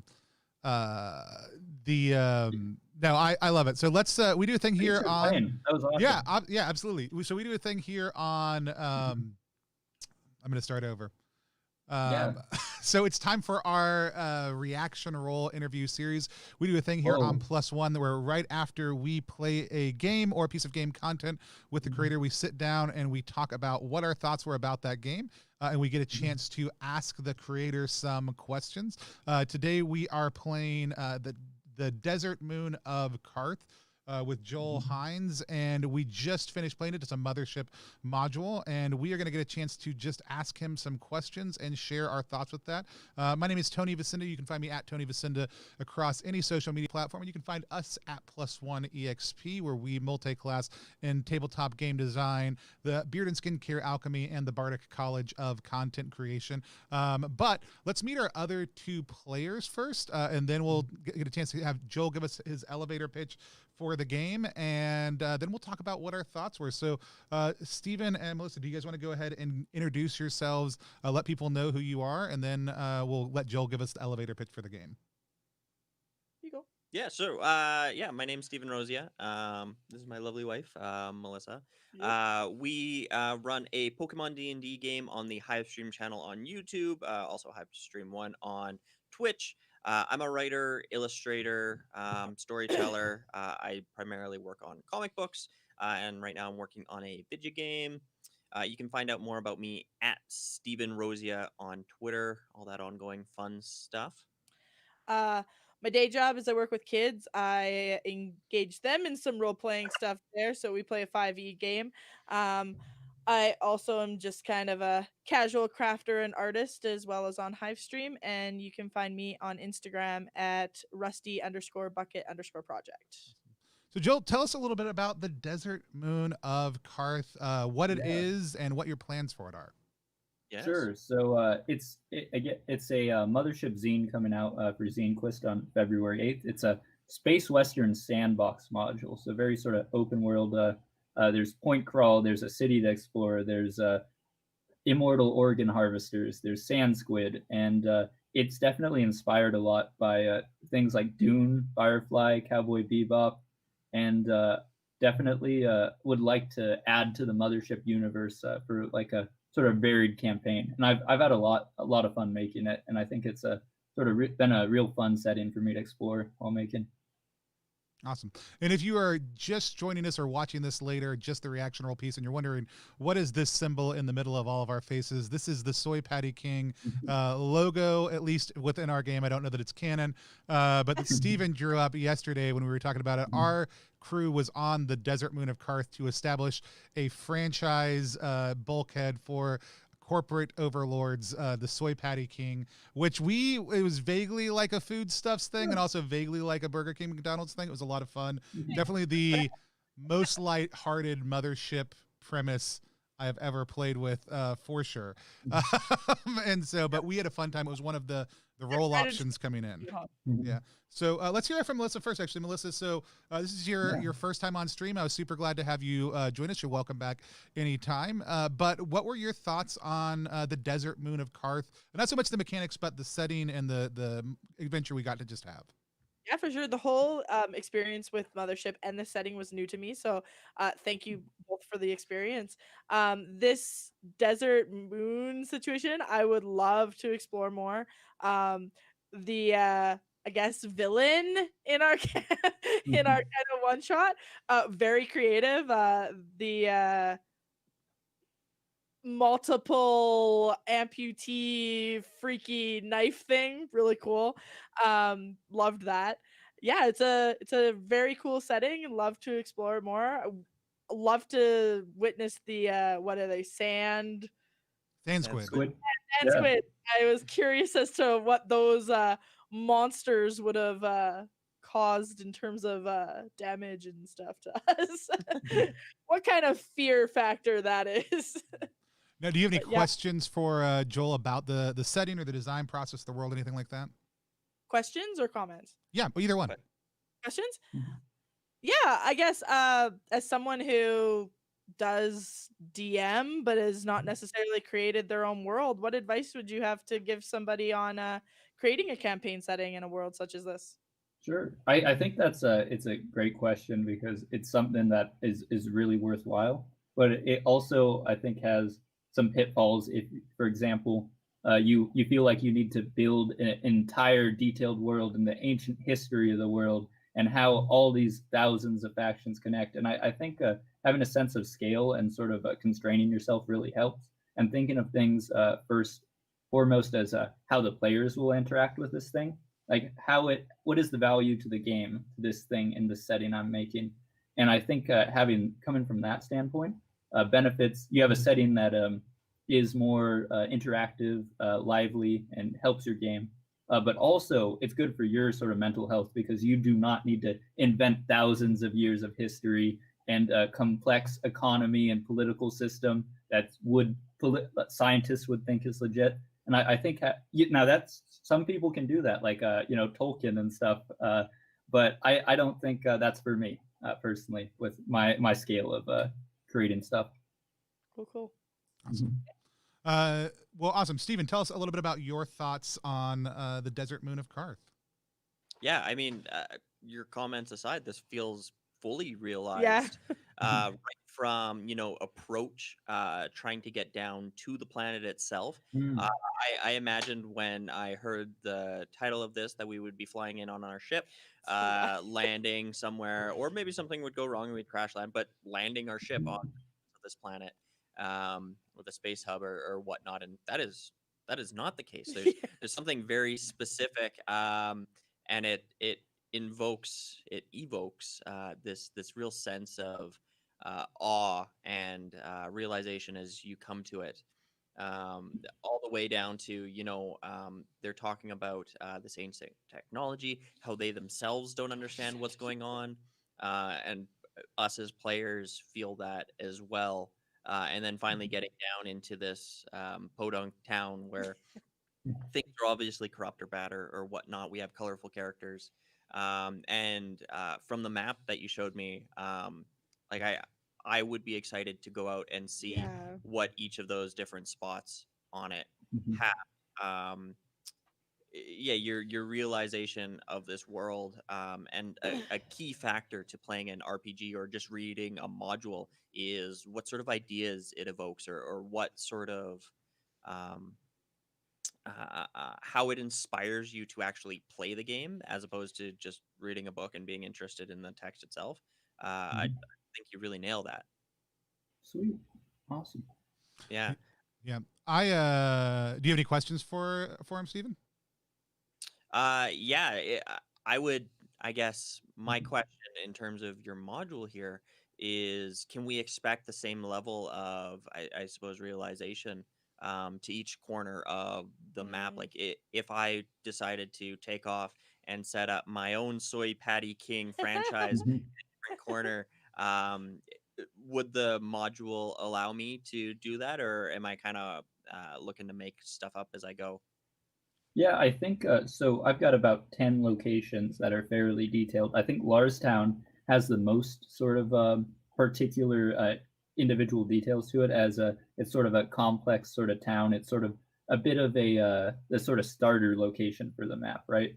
Mhm. It's where by default you're going to enter the planet on. So it sort of has a little responsibility as launchpad. But each of the other locations is going to be fully fleshed out, at least to the mothership sort of level, in which you definitely, if you want to do something there, then I should ideally, if I've done my job well, give you enough background to be able to say, well, there's these people here and these dangerous things, and this might be how it would interact with me trying to set up, for example, a SoyPatty King franchise. Which, by Right. the way, was I'm sort of glad you guys picked that prompt, as for those who are watching the stream. I gave them several options for what the reason. I have a table of why are you here on Karth, ranging from a wide variety of sort of premises. And this one was very sort of different than I think a lot of different premises were, and it was interesting to see where y'all took that. I feel like the premise chose us. Yeah. Yeah. If you come on +1 stream and there is an option for us to have some sort of goofy, like, world building background where we can bring in some sort of off world or off the wall like culture into our setting, we're probably going to take it up 9 times out Yeah. of 10. Like, it is a thing I love. I love that Steven, just like I said, knocked that out last night, and was like, here's the logo for the Soy Patty King. And it was just, I loved it. It was a super fun reason to have our team thrown together, that felt way more natural than like, we were just all hired by the same guy, or, Yeah. and so, certainly created some interesting stuff and some fun role-playing opportunities. On the chat, they actually want to know, this is actually, unfortunately, our teamster who ended up not being able to make it at the last minute. Yeah. They're Perry here in Danforth. spirit. Yeah, tell us something unique. He was actually here with us most of the time watching. Yeah. Tell us something Awesome. unique about the setting that we didn't get to learn about today. That you didn't, something awesome about it that we didn't get to learn about today. I would say, and this, this is pretty introductory. I think the some of the ancient stuff going on, the sort of layers of history and decay built on each other, the sort of the corpses being harvested for their sort of their essence there, and then the sort of warring factions of tribal park rangers and sort of organ harvesters, and the town sort of being in between them is definitely, I think, a fun element to the setting. And of course, sand squid. Yeah, I love the fact that we landed on this planet that was like, okay, we've got something like spice from Dune, which I love that it was cardamom and not cinnamon, by the way. And we've got, these park rangers out in the waste. We've got these ancient cultures that people are harvesting the dead bodies of. We got these giant monsters, and we were just like, yeah, tell us about the local mafia guy who feeds people to these horrible tasting fish. Yeah. Like, let's get deep into that. That was a really fun, it was a very cool detail that it felt like you were able to take this thing that, yes, this is going to have influence. This is a character that we've established. We've established some relationships here, but it's really meant to be like the place you dump dead bodies mafiosa, and that we've made him a fast food chain rival, just really quickly. It was really, really fun. And it was cool to see that come from, here's the premise that we chose. Here's the person in the city that's gonna be a problem for. Let's magnify that out. That was super fun. And one of the things we didn't get to explore that I would have liked, there is also an assumption like we actually don't know how old anyone here is actually. Like they all have the ability to stall out aging, to age more slowly. So like the That's sense of great time is question. very interesting, Yeah. So I love that. I also love, like Stephen was saying, we potentially could have come in, on our ship and landed, and it took it from, we're a set of people who are going to ride in on our horses to the city and deal with bad stuff, to we are the group of greenhorns that came in on the train and got dropped off. That's a good Western analogy. I like that. And so I loved the way the space elevator and other things forced us into a different way of thinking, which if you have a long running Mothership campaign, though people are going to die and like characters are going to get cycled through, your ship actually kind of becomes the powerhouse of a lot of the ways you're able to operate. It's a safe space. You've got extra equipment on it oftentimes. And so being able to remove that sense of security, and especially in a heavier or darker campaign, and push the characters out of their normal comfort zone and normal security, I thought was a really cool thing about this as a potential setting. And I just loved getting to see all the hooks. And I'm like, yeah, I do want to know what operates that. And my character would want to know that eventually. Or, there's like, are these body parts Eddie is selling real? What are some of the other like different little hooks that you just like kind of laid out along the way that we don't get in the one shot a chance to explore. So I loved getting to play around on the Desert Moon of Karth. It was kind of interesting wondering if we were going to roll in as like snake oil salesmen or actual people coming to do development for the town. Like it could have really gone either way. Yeah. Would have been interesting. But yeah, I love it. I'm a huge Mothership fan. It's been fun to play the last couple of weeks with Steven. So what is your actual goal for your Kickstarter campaign? What's the amount of money that you're trying to raise? Like, so the starting goal that I have is sort of $500. Obviously more would be, more preferable, for being able to produce more, better art, work with more people. But honestly, I'm happy with whatever I get. The community for Mothership seems very supportive of zines in the past, and I'm happy with as little or as much interest as there is. But yeah. Yeah, we're seeing a lot of Mothership modules come out this year, and I'm loving that is a reality. Like, I love that we're seeing more and more places in the Mothership universe to explore. Mothership modules are also some of the most complex to create. So this is a big thing that you kind of dwarf a chunk of. If you're out there watching this later, Zine Quest is a huge event in February on Kickstarter, especially for first time or small creators. We're doing a thing called $28, 28 days. We're encouraging, even if you're not going to go back zines at the full level, though we totally think you should do that, there's going to be hundreds of zines that pop up. Finding 28 projects that you can back at $1 a day helps signal boost that, helps the Kickstarter algorithm kick in for those creators. I'd encourage you guys to check out this Kickstarter when it goes live. Consider backing it, but even if you can't back it at the full level, hitting that $1, it means a lot to the creator. It also helps kick that algorithm in, and it lets other people know that the game exists. So I'd really encourage you, if you can't do that full level, to at least consider hopping on and backing for any amount that you can support this project at. So no, but I was super thrilled to do it. And then let's just go around one more time, have everybody kind of say who they are, where they're from, and again we'll kind of go in reverse order for this. So Steven, go ahead and tell us who you are, where you're from, where the people can find you online. Yeah, so my name is Steven Rosia. I am a writer, storyteller, creator, illustrator. Most of the time you can find me at Steven Rosia on Twitter. I also run a Pokemon D&D campaign that is ongoing. It's running on the Hivestream channel on YouTube and Hivestream 1 on Twitch. Our next live session is actually this Monday at 7 o'clock Mountain Standard Time. There's like 35 episodes up at the YouTube archive, so lots of stuff to sink your teeth into. Yep. Awesome. Melissa, go ahead. Yeah, I'm Melissa. I'm also from Hivestream. I'm his wife. Yeah, don't do much in terms of the fun stuff that he does, but I am a casual kind of crafter and artist, and I do D&D with children in my day job. And you can find me at rusty_bucket_project. Awesome. And then I'm Tony Vicinda. You can find me at Tony Vicinda across social media. We're at +1.